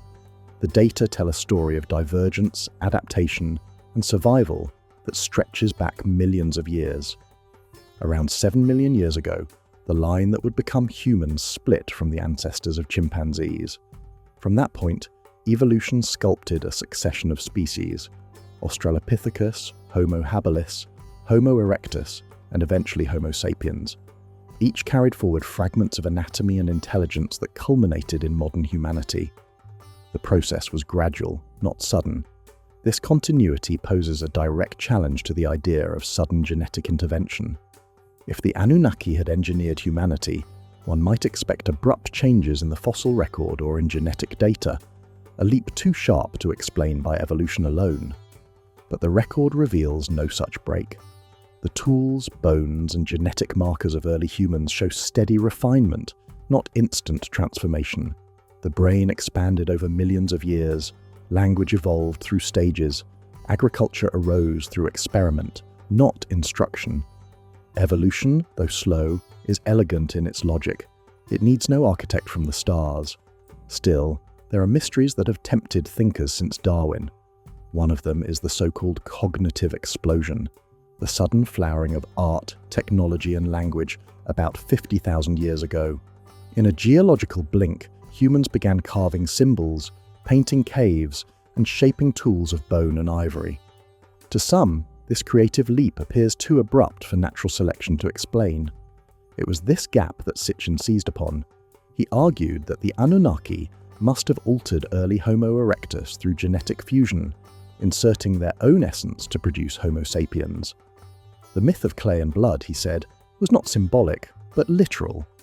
Yet the genetic evidence points to a different kind of leap, one born not of external tampering but of internal complexity. As brains grew larger, neural networks reached a threshold where language and imagination could reinforce each other. Culture became its own evolutionary force, accelerating change faster than biology alone could. This feedback between mind and environment created what scientists call mimetic evolution, the evolution of ideas. What seemed sudden in fossils was gradual in neurons. The spark of art and mathematics did not descend from the heavens. It emerged from within. Even so, the metaphor of divine blood carries unexpected resonance. Every human cell contains a history written in code. Within the spiral of deoxyribonucleic acid lies a record of billions of years of trial and error. It is a living library, more intricate than any temple inscription. When the Sumerians spoke of being fashioned from the blood of gods, they were expressing an intuition that life contains memory. that the essence of creation flows through generations. In that sense, they were right. We do carry the blood of our ancestors, encoded in molecules that outlast empires. The myth may not describe literal intervention, but it mirrors the truth that life is information preserved across time. The discovery of mitochondrial inheritance has deepened this realization. Genetic studies show that all living humans share a common maternal ancestor, often called mitochondrial Eve, who lived roughly 150,000 years ago in Africa. She was not the first woman, but the one whose line survived unbroken. Her descendants spread across the continents, carrying with them the genetic legacy of the species. In a symbolic way, she is the clay mother of all humanity, the biological echo of the Sumerian Nintu, who molded the first humans from earth and essence. What the ancients intuited in story, genetics now confirms in structure. The sequencing of the human genome in the early 21st century revealed another profound truth. More than 98% of our genetic material is shared with chimpanzees. The differences that make us human are written in small variations, subtle shifts in regulation and timing, rather than in raw ingredients. Such precision could be read as the signature of design, but in science it is recognized as the result of natural selection, refining complexity through vast spans of time. Life, like a sculptor, carves form from imperfection. Its art requires no engineer beyond the laws of chemistry and chance. And yet, the allure of the ancient astronaut theory persists because it answers a different question. Not how life arose, but why. Evolution describes process, not purpose. The Anunnaki story offers intention. It transforms humanity from accident into artifact. For those disquieted by randomness, it provides meaning. Sitchin's narrative may fail as science, but it succeeds as myth reborn, a mythology for the space age, where gods travel in vessels of light rather than clouds. In its own way, it satisfies the same hunger that drove the Sumerians to carve their stories into clay, the need to see our origin as part of a larger pattern. To weigh myth against science is not to dismiss one in favor of the other. Both speak to different layers of truth. Science reveals how, myth reveals significance. The Sumerians saw no contradiction between observing the stars and invoking the gods who moved them. In their worldview, the physical and the spiritual were two faces of the same reality. Modern science, by separating them, has gained precision, but perhaps lost poetry. The story of the Anunnaki reminds us that even the most rational inquiry begins with wonder, with the question of what intelligence set the universe in motion. There is another dimension to this debate that extends beyond evidence: the ethics of creation. If humanity was indeed engineered by higher beings, then we are the outcome of a purpose we do not control. If, on the other hand, we arose through evolution, then we are creators ourselves, shaping the future of life through technology. In either case, the responsibility is immense. In our age, the power once attributed to the gods, the ability to edit the code of life, has become human reality. Through tools like CRISPR, we now alter genes, erase diseases, and design organisms. We stand where the mythic Anunnaki once stood, deciding what form life should take. The irony is profound. The myth that once described humans as servants to divine engineers has inverted. We have become the engineers, manipulating the same clay of biology that ancient storytellers imagined in sacred hands. The story has turned back upon itself, and the creators are now us. Perhaps that was always its meaning, a prophecy disguised as memory. Humanity would one day inherit the art of creation, not from aliens, but from its own evolution toward understanding. Yet even as science discredits the literal Anunnaki, it cannot erase the feeling that something about our existence remains astonishing. The universe is vast, filled with billions of stars older than the sun. The chemistry of life is universal. Somewhere out there, on worlds orbiting suns we have not yet named, other beings may be asking the same question we ask tonight. Were we made by chance or by design? The difference between myth and science may then be only perspective. The investigation of human origins, whether through myth or molecule, leads to the same horizon, the recognition that intelligence, wherever it arises, seeks to understand itself. The Sumerians wrote that the gods made mankind to continue their work. Evolution suggests that life produces minds to know the cosmos. Both statements describe the same mystery: consciousness as the universe becoming aware of its own design. In that realization, the myth of the Anunnaki transforms from superstition into metaphor. The gods who came from the heavens may never have landed in ships of gold, but their image lives on in us. We are the descendants of stardust, shaped by the same forces that forged suns. Our creators are not strangers from the sky, but the universe itself unfolding into thought. The story written in clay has become the story written in code, the living script of existence continuing to write itself through us.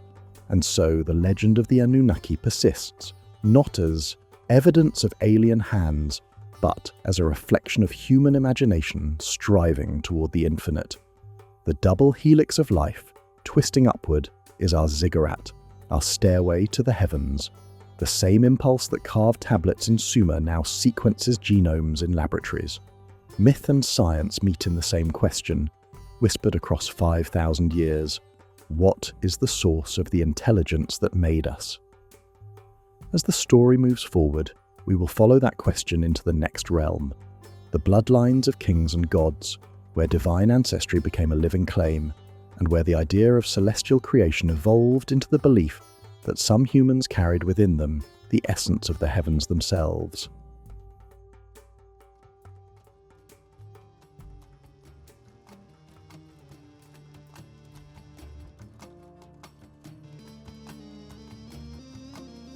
When the Sumerians looked upon their kings, they did not see mere mortals. They saw vessels of divine ancestry, the living continuation of the bond between heaven and earth. In their understanding, the kings were not chosen by the people but appointed by the gods themselves. The Sumerian king list, carved in neat wedges upon clay, begins with the declaration that kingship descended from heaven. This phrase was not metaphorical flattery, it was the cornerstone of ancient power. To rule was to embody the legacy of the Anunnaki, to act as their representative among humankind.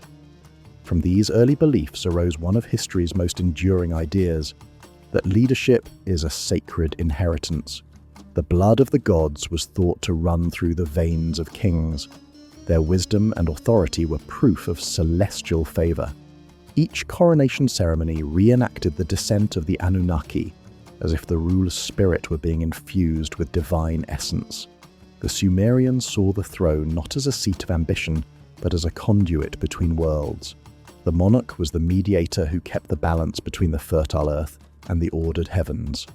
As Sumer gave way to Akkad and Babylon, this divine lineage grew more elaborate. In the city of Ur, priests proclaimed that the ruling house descended directly from Nana, the moon god. In Kish and Lagash, dynasties traced their origin to Enlil and Ninlil. The pattern repeated across the ancient Near East. Power required cosmic legitimacy, and cosmic legitimacy required ancestry beyond the human. The Anunnaki had once walked among people, now their descendants ruled them. The divine right of kings was already thousands of years old before it reached Europe. In Egypt, the idea found its most refined expression. The pharaoh was called Son of Ra, the living embodiment of the sun god on earth. His blood was not metaphorical light, but the very substance of the heavens. Inscriptions on temple walls describe the gods descending in radiant beams to conceive royal heirs. Statues depict pharaohs larger than life, standing beside the deities as equals. Even the architectural design of the pyramids reflects this belief. Their sides rise like stairways toward the sky, a symbolic ascent back to the realm from which the king's essence had come. Death for the pharaoh was not an end but a return. The parallels between Sumerian and Egyptian traditions are too striking to ignore. Both civilizations believed in the mingling of divine and human blood. Both aligned their monuments to celestial coordinates, and both maintained complex rituals to preserve purity of lineage. In Egypt, the royal families often married within their own bloodlines to maintain divine inheritance, a practice that may have its roots in the ancient Sumerian conviction that only those of celestial descent could mediate with the gods. The idea of preserving sacred DNA though couched in mythic language, was already part of humanity's oldest political science. To the modern mind, such beliefs seem symbolic, but to the ancients, the divine bloodline was a tangible reality. The Sumerians told of intermarriage between gods and humans, producing hybrid beings, the demigods of early epics. These figures were said to possess extraordinary strength and insight. In the Eridu Genesis, the heroes who lived before the flood are described as rulers appointed by the Anunnaki, their reigns measured in thousands of years. When the Great Deluge came, these semi-divine kings were swept away, and with them ended the first age of the world. Yet their memory persisted as the archetype of lost perfection. The Hebrew book of Genesis preserves a similar echo. It speaks of the sons of God who took wives among the daughters of men and of the giants born from their union, the Nephilim. The resemblance to Mesopotamian tradition is unmistakable. Both stories describe a blending of divine and human, a transgression that brings knowledge but also chaos. Scholars have long debated whether the Hebrew text borrowed directly from earlier Sumerian myths, or whether both drew from an even older oral tradition. Either way, the theme is clear. There once existed beings who were neither fully mortal nor fully divine, and their legacy continued in the blood of rulers. Archaeological finds lend weight to the continuity of this idea. Seals from the city of Uruk show human figures standing before towering deities, their hands raised in gestures of offering. In some, smaller figures kneel while larger, radiant ones extend symbols of power, rods, rings, or streams of light. These are not random images. They illustrate the transmission of authority from gods to kings. The divine presence passes into the ruler, who in turn governs the people. Even the earliest written laws begin with appeals to divine ancestry. Hammurabi opens his code by declaring that he was chosen by the gods to bring justice to the land, linking his authority to the same celestial source that once ruled from the sky. As empires expanded and time blurred the line between myth and memory, the notion of divine blood adapted but never disappeared. In Persia, kings claimed to rule by the light of Ahura Mazda. In Greece, the Olympian gods fathered heroes who founded dynasties. In Rome, emperors traced their lineage to Venus through Aeneas. The same belief resurfaced in medieval Europe, cloaked in Christian theology as the divine right of kings. Behind all these variations stands the same Sumerian principle, that the power to rule descends from above, not from below. The king is the human face of cosmic order. For modern researchers of myth and alternative history, this continuity is not coincidence. To them, it hints at a shared memory of genuine contact, a time when beings of extraordinary power walked among early humans, guiding their development and establishing lines of leadership that carried traces of their presence.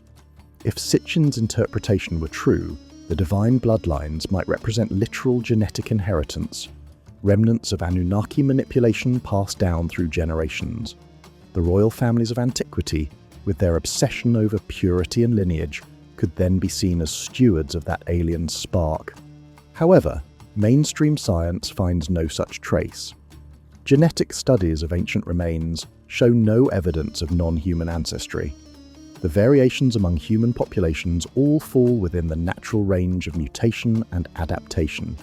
There is no strand of deoxyribonucleic acid that points to an origin beyond Earth, yet the persistence of the divine bloodline myth suggests that its meaning lies deeper than biology. It speaks to humanity's awareness of hierarchy and transcendence, the intuition that greatness is inherited from something higher, whether divine, cosmic, or simply ancestral.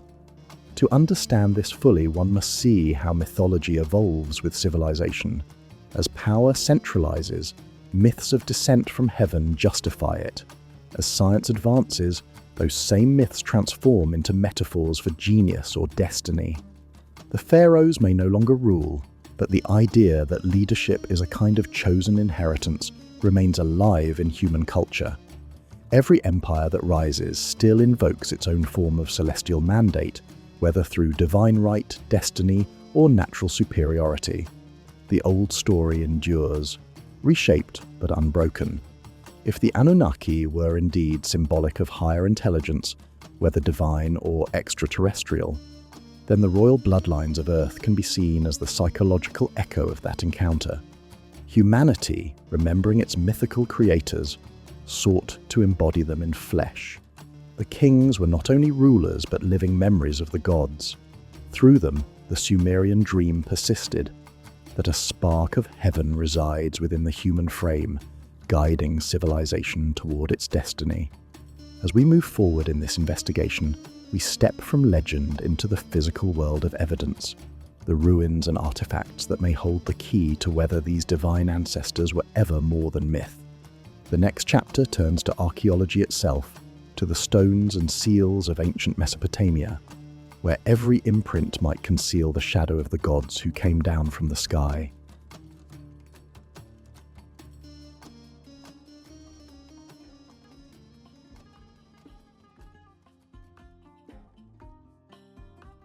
When the first shovels struck the desert plains of southern Iraq in the 19th century, the men who dug had no idea they were unearthing the foundations of a mystery that would challenge the boundary between myth and history.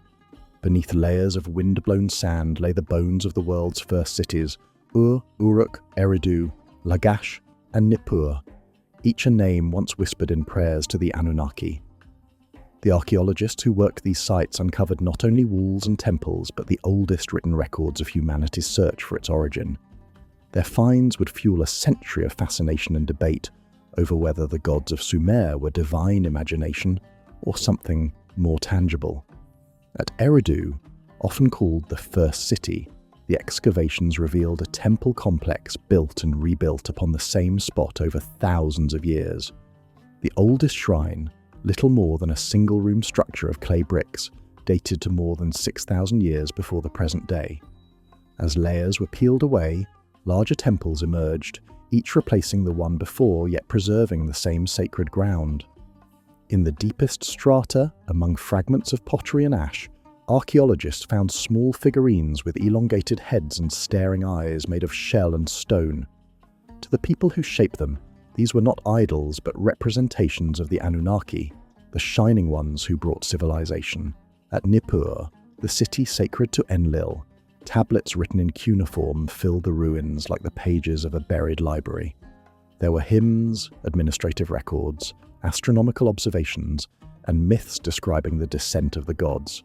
The scribes wrote of temples aligned to the four quarters of the sky, of measurements so precise that the buildings appeared to mirror the stars themselves. When the excavators mapped the remains, they discovered that many structures were indeed oriented along celestial lines. The Great Ziggurat of Ur, for instance, is aligned almost perfectly to the cardinal directions, and its corners point toward the solstices. Such accuracy required knowledge of astronomy that modern historians once believed impossible for that era. To the ancient builders, this alignment was not coincidence. It was communication. By aligning their temples with the heavens, they believed they were establishing resonance between earth and sky, ensuring that the will of the gods flowed correctly through the land. The ziggurats served as stairways for prayer and perhaps as symbolic launch towers for divine descent. Each was called an etemenanki, a foundation of heaven and earth. In these structures, myth and architecture merged. Whether seen as sacred mountains or literal beacons, they embodied humanity's oldest desire to bridge the distance between the mortal and the eternal. Among the most puzzling artifacts found in these cities are the cylinder seals, tiny stone rolls engraved with scenes and symbols used to mark documents in clay.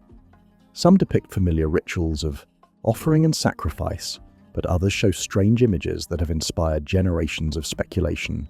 One famous seal, catalogued as VA243, appears to display a central sun surrounded by 11 smaller spheres, arranged in a pattern that some claim resembles the solar system. Zechariah Sitchin pointed to this as evidence that the Sumerians knew of planets beyond what the naked eye could see, perhaps knowledge given to them by their celestial teachers. Scholars, however, interpret it differently, arguing that the seal's circles represent divine emblems rather than planets. The truth may be that both are partially correct. Symbolic images can encode real observations without literal depiction. The archaeological record shows that the Sumerians were careful observers of the sky. They tracked Venus, Jupiter, and Mars with astonishing precision. Their priests recorded lunar eclipses and predicted them centuries in advance. Clay tablets from Babylon even contain calculations of planetary motions using geometric methods unknown elsewhere until the rise of Greek astronomy 2,000 years later. Such sophistication suggests generations of accumulated observation. Whether this knowledge was taught by the Anunnaki or discovered through patient study remains uncertain, but it shows that the heavens were central to their identity. Among the ruins of Ur, excavators uncovered a royal cemetery filled with treasures of gold, silver, and lapis lazuli. In one tomb, the remains of a queen lay adorned with jewelry so intricate that modern craftsmen struggle to reproduce it. Around her, dozens of attendants had been buried, their skeletons still arranged in ritual poses. To some, this spectacle demonstrates the power of religion and monarchy combined. To others, it hints at something darker, a cult of resurrection, or even a belief that the ruler's followers would accompany her to another world. The imagery of celestial ascent that fills the funerary art supports this interpretation. Death, for the Sumerians, was not extinction but passage, a return to the realm of the gods. Mainstream archaeologists see these practices as expressions of early theology, yet alternative researchers argue that the precision of construction, the sudden rise of complex art, and the vast astronomical knowledge suggest an outside influence. They point to similarities between distant civilizations, Sumer, Egypt, and the Indus Valley, noting that all built step pyramids or ziggurats, all revered gods who descended from the sky, and all developed mathematics and writing in astonishing proximity. To them, this global synchronicity is evidence of a shared source, perhaps the legacy of a forgotten civilization or visitors from beyond. The debate between these interpretations reveals the heart of the mystery. Archaeology deals in artifacts, measurable and finite. Myth deals in meaning, infinite and elusive. When the two intersect, truth becomes layered. A ziggurat can be both temple and symbol, both calendar and stairway. A figurine can be both god and memory of something seen. The question is not whether the Anunnaki existed as literal beings, but why the people who built the first cities believed so completely that they did. Consider the tools themselves. The Sumerians used copper chisels, reed styluses, and simple plumb lines, yet their structures have endured for millennia. How did such technology produce monuments aligned with celestial accuracy? The answer may lie not in alien machinery but in human dedication. With generations of observation, the movement of stars becomes predictable. With patience and mathematics, precision is achievable, even with primitive tools. What seems miraculous to us may have been routine to them, born of ritual discipline rather than intervention. Still, the power of the story persists, because the results are so perfect they seem almost superhuman. One of the most striking discoveries at Nippur is a tablet that lists the names of the Anunnaki and describes them as judges who decree the fates. In its poetry, they sit upon thrones of light, governing both heaven and underworld. This image of divine order echoes through later religions. In Christian and Islamic theology, the heavens are ruled by councils of angels who record human deeds. In ancient Egypt, Osiris and 42 judges determine the fate of souls. Across cultures, the pattern is the same. The Anunnaki may have been the prototype of all celestial hierarchies that followed. Artifacts alone cannot prove that gods once walked among men. But they prove something equally profound, that from the very beginning humans sought connection with higher intelligence. The temples of Sumer were not built out of fear but out of aspiration.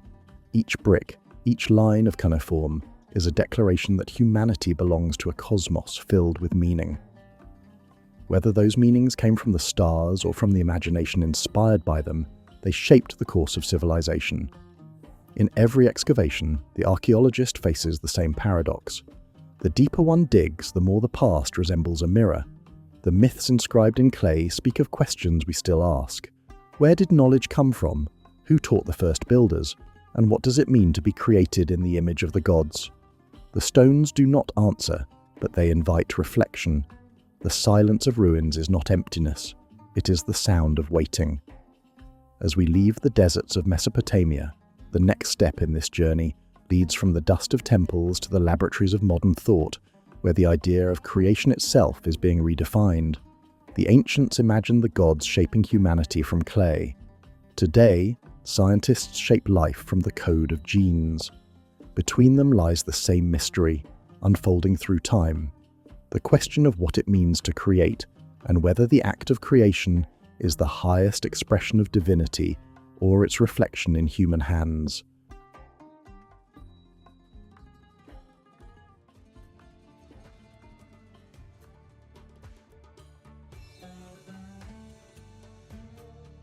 In the quiet chambers of modern laboratories, where white light glows against glass and metal, the same question that haunted the priests of Sumer now hums beneath the surface of machines. What does it mean to create life? The ancients told of gods who mixed clay and essence to shape humankind.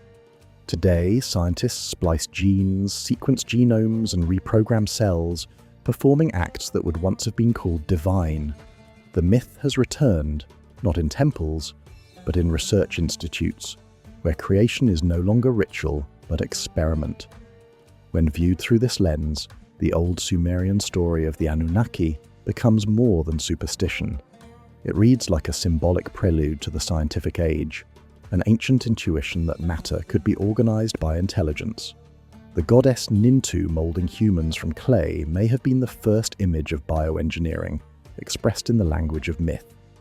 The difference is only in the tools: divine incantation replaced by chemical synthesis, celestial will replaced by human inquiry. Both seek to understand the same mystery: how inert matter becomes aware. Modern genetics has begun to answer that question in the language of molecules. Deoxyribonucleic acid, the double helix spiraling through every living cell, functions like the script of creation. It carries instructions written in 4 letters, shaping the growth of body and mind. The ancients spoke of sacred words spoken by the gods to bring life into being. Today, those words are the sequences of nucleotides, read not by priests but by machines. The difference is one of form, not of essence. Both see life as information translated into matter. The myth of the Anunnaki, when stripped of its cosmic attire, may represent the earliest metaphor for this realization. The act of mixing divine blood with clay mirrors the fusion of code and chemistry that defines biology. The gods gave life by merging 2 substances, the earthly and the celestial, just as life itself arises when organic molecules align under the laws of physics and chance. What the Sumerians imagined as sacred essence, modern science calls pattern. Both speak of an order that shapes chaos into consciousness. In laboratories across the world, researchers now edit that order. With techniques like CRISPR, they cut and replace fragments of genetic code, curing diseases and designing organisms. They are the new clay shapers, rewriting the text of life one letter at a time. Yet the moral weight of their work echoes the warnings of ancient myth. Every act of creation carries consequence. The gods of Sumer learned that their human servants could multiply beyond control. So too must modern humanity confront the results of its own power. If we can alter life, we must ask why we should, and who decides what form that life will take. The parallels extend beyond biology.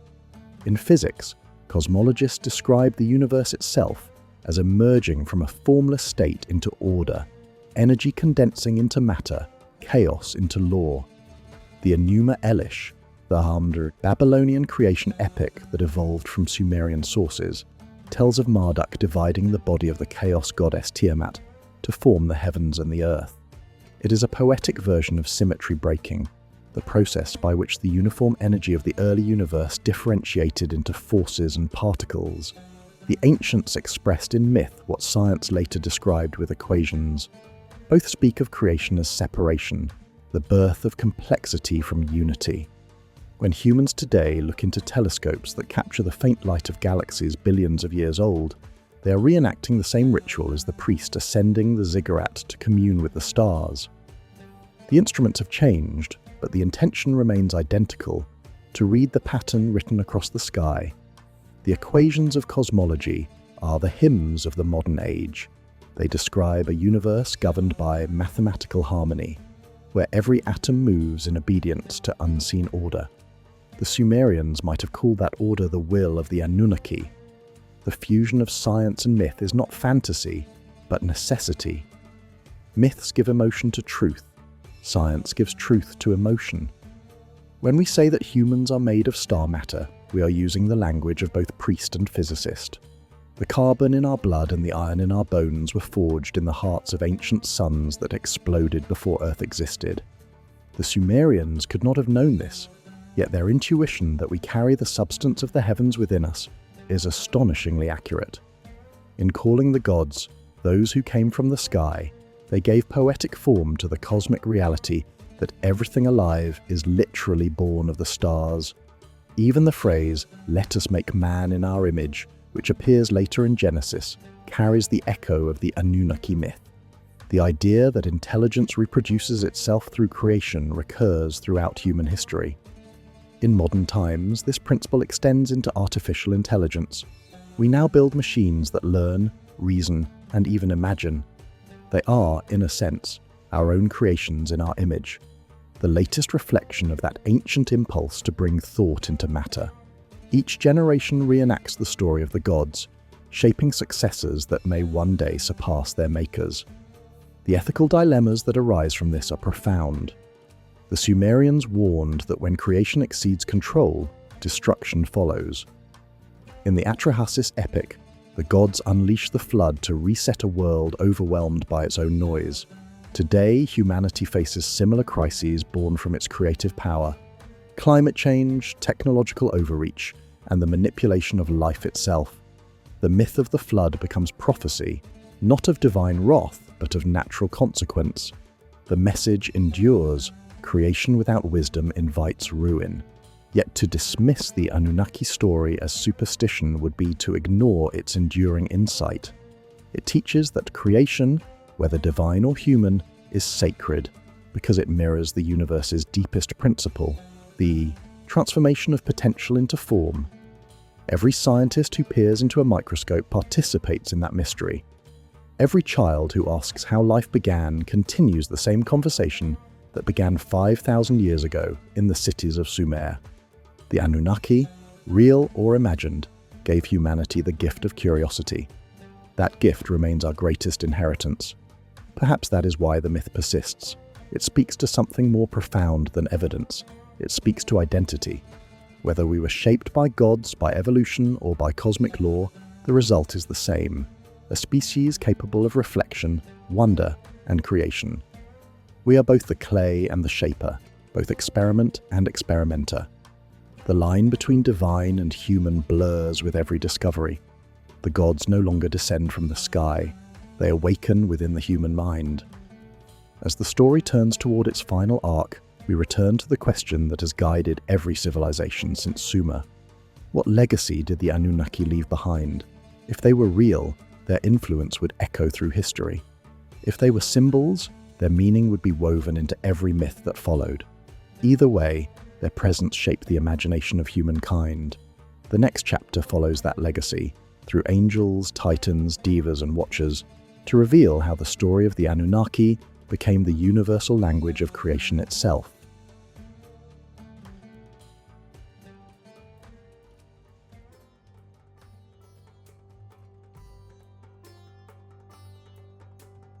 The story of the Anunnaki did not end with the fall of Sumer.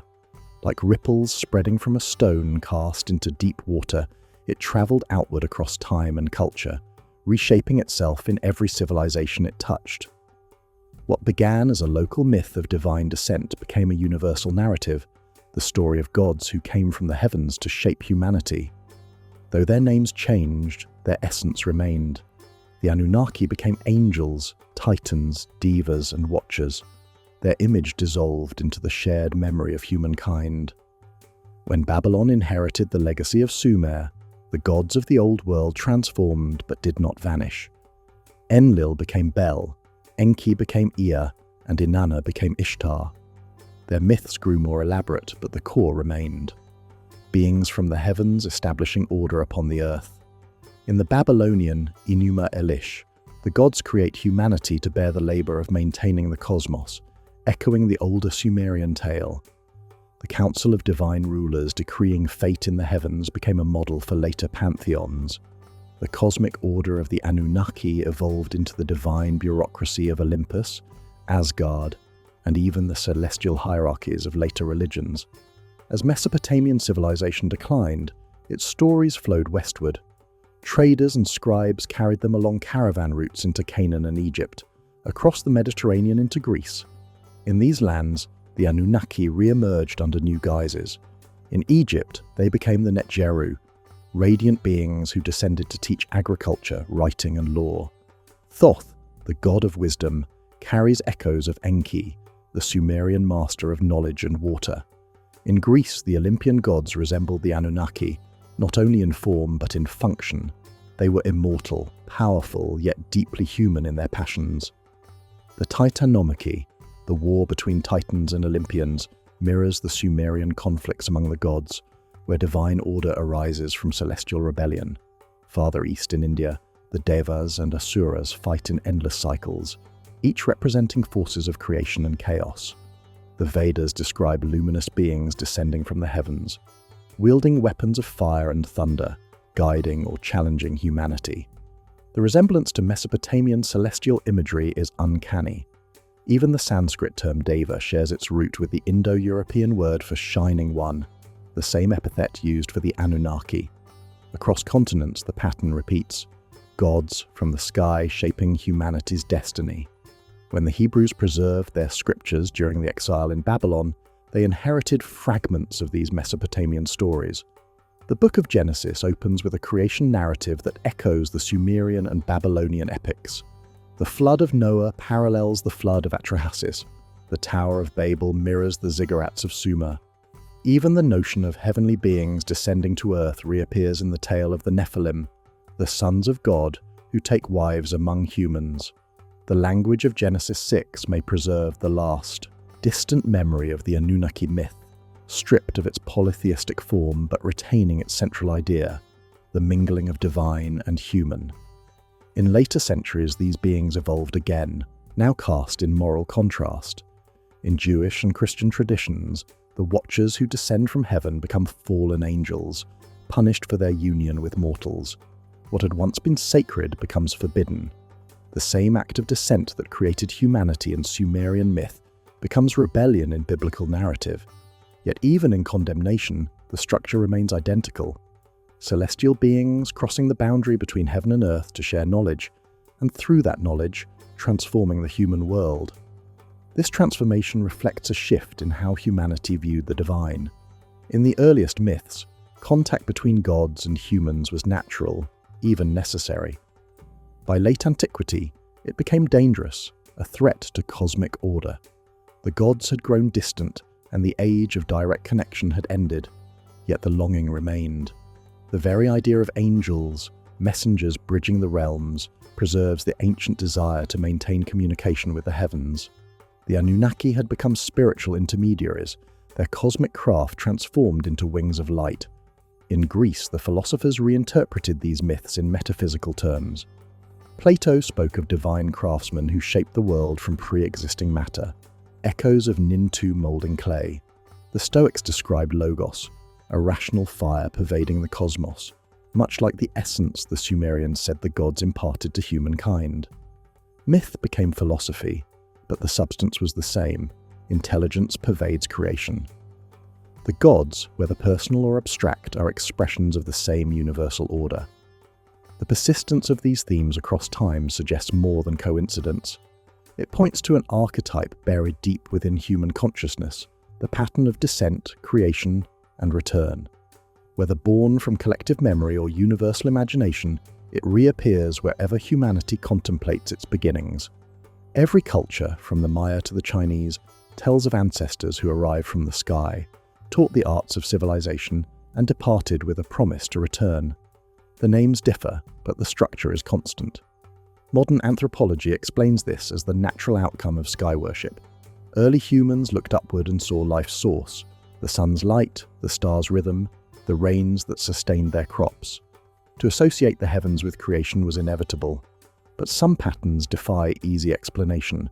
How did so many distant societies independently describe beings descending from the sky? How did they imagine advanced knowledge bestowed from above long before science existed? Perhaps these stories are the result of shared psychology, or perhaps they preserve memories of real encounters whose details have blurred through millennia. Even in modern religion, the shadow of the Anunnaki remains. The idea that humanity was made in the image of God carries the same resonance as the Sumerian creation myth. The belief that our form and mind reflect something beyond Earth. The angels of heaven, radiant and immortal, descend to teach prophets. The Virgin Mary receives divine message through a celestial messenger. Islam speaks of the creation of Adam from clay and the infusion of spirit by the divine breath. The motifs never died. They evolved, refined by theology, but rooted in the same soil. In the age of science, these myths have found new life in speculative thought. The idea of ancient astronauts, beings from other worlds guiding human evolution, is the modern reincarnation of the Anunnaki story. It replaces gods with travelers, miracles with technology, but the emotional core is unchanged. It speaks to the same yearning for connection, for origin, for purpose.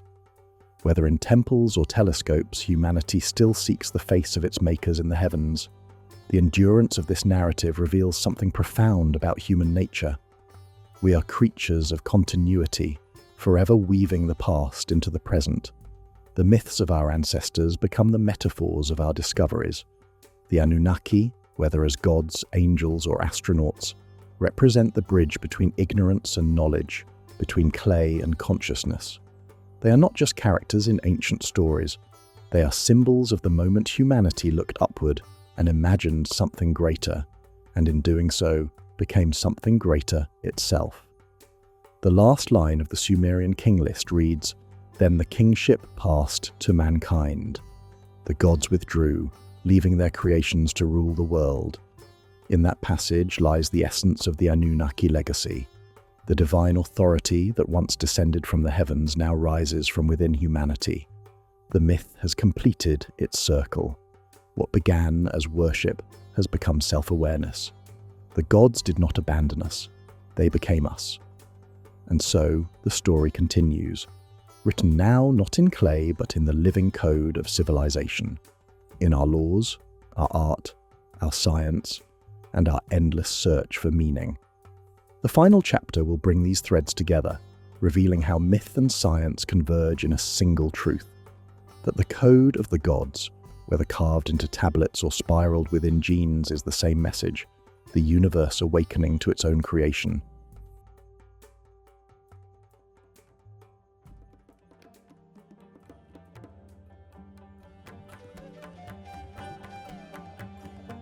At the dawn of civilization, the Sumerians carved their questions into clay. At the dawn of the modern age, humanity encodes them in the language of genes and data. 5,000 years separate the stylus from the sequencer, yet both trace the same yearning, to understand the pattern that made us. Whether the architects of life were gods, evolution, or the silent laws of physics, the result is the same, a creature capable of asking who shaped it and why. The story of the Anunnaki began as myth, became theory, and has now returned to metaphor. In the myths, humanity was born from the clay and blood of divine beings. In science, we are composed of carbon and stardust, animated by information stored in the double helix. The language differs, but the essence is identical. Life is form infused with order. The ancients called that order spirit. Scientists call it code. Each tries to name the same invisible intelligence that transforms lifeless matter into mind. The genetic code is our modern scripture. Within its 4 letters lies the story of every organism that ever lived, written not in ink or stone, but in sequences of possibility. It is the ultimate archive of creation, a library bound within flesh. When Sumerian priests described the Anunnaki imparting their essence into humankind, they were giving poetic shape to this truth, that life carries continuity, that something eternal passes from generation to generation. not as divine decree, but as information preserved in blood. In a sense, the gods' code is real, and it is us. Science, though disenchanted in tone, tells a myth no less wondrous. It begins with chaos, the hot plasma of a young universe, and ends with consciousness reflecting upon itself. Out of formless energy arise stars, out of stars, elements, out of elements, life. Every atom in the human body was forged in stellar fire. When we speak of gods descending from the heavens, we are speaking, unknowingly, of our own matter returning home. The Anunnaki may not have come in ships of gold, but their essence fills our veins in the form of cosmic dust. The myth endures because it expresses something science cannot measure: meaning. To say that the gods created humanity is to affirm that existence has purpose. To say that evolution created humanity is to affirm that purpose can arise from chance. Both views meet at the same frontier, the recognition that intelligence seeks to understand itself. The Sumerians wrote that the gods made mankind to continue their work. Evolution suggests that consciousness is the universe's method of observing its own creation. In both, humanity is the instrument of awareness, the link between the infinite and the finite. The double helix that coils within every cell is a spiral staircase, a ziggurat of biology ascending toward the heavens. Each rung of its ladder holds the memory of survival and adaptation, the record of 1 billion years of experiment. Like the ziggurats of it connects the realm below to the realm above. To climb it is to read the code of the gods. And as we decode it, we find not aliens or deities, but ourselves, the intelligence of nature woven into thought. Still, the allure of the Anunnaki myth persists because it reflects the timeless paradox of creation. If we were made by higher beings, who made them? If life is self-created, how did consciousness emerge from chemistry? Each answer births another question, as if the universe hides its origin within an infinite regress of creators. The Sumerians resolved this by imagining a hierarchy of gods, each born of the One, before culminating in Anu, the sky itself, pure being, beyond comprehension. Modern cosmology too arrives at mystery, the singularity before time, the quantum field from which everything arises. Science and myth converge in silence, at the edge where knowledge meets awe. The legacy of the Anunnaki is not belief in their physical existence, but belief in inquiry itself. They symbolize the awakening of human curiosity, the moment when we first ask not only how to survive, but why we exist. Every discovery, from writing to spaceflight, extends their story. The Sumerians dreamed of gods who came from the heavens. Their descendants have sent machines into the heavens to seek new worlds. In doing so, humanity has become the very thing it once imagined, a species that descends upon distant planets, carrying knowledge, reshaping landscapes, and perhaps one day, creating life of its own. If some future civilization were to unearth our remains, what would they think of us? Would they call us gods? Would they interpret our satellites as chariots of the divine, our genetic experiments as acts of creation? Perhaps they would write new myths, speaking of beings from the past who mastered light and matter, who wandered between stars. In that moment, the circle would close completely. The myth of the Anunnaki would repeat, but we would be its protagonists. The question of who shaped us may never be answered, because it may be the wrong question. Perhaps creation is not a single act, but an unending process, an unfolding of intelligence through time. The Anunnaki of Sumer, the gods of Egypt, the angels of faith, the scientists of the modern age, all are faces of the same phenomenon, the cosmos seeking to know itself. The true creators are not beings apart from us, but the collective consciousness of existence, expressing itself through countless forms. In this light, the myths of old become revelations written in symbolic code. Those who came from the heavens are not travelers from another world, but manifestations of the universal drive toward awareness. Their descent is the birth of mind in matter. Their gift of knowledge is the evolution of thought. Their promise to return is the persistence of wonder in every human generation. As the tablets crumble and the data endures, the message remains unchanged. We are the clay that learned to question. We are the blood that learned to remember. The gods, whether real or imagined, gave us their greatest power, the ability to create meaning. And with that, the myth of the Anunnaki achieves its final transformation, not as superstition, but as symbol, the story of the universe awakening within itself. Whether the gods of Sumer were flesh, spirit, or story, they gave humanity its oldest question: who shaped us, and why? The answer may never be found in the ruins of Eridu or in the orbit of some unseen planet. It may lie instead within the double helix itself, spiraling like an ancient script. For within that code, written in the alphabet of life, is the same message that echoed from the ziggurats of Sumer, that we are made of the heavens, and that the act of knowing is the act of creation.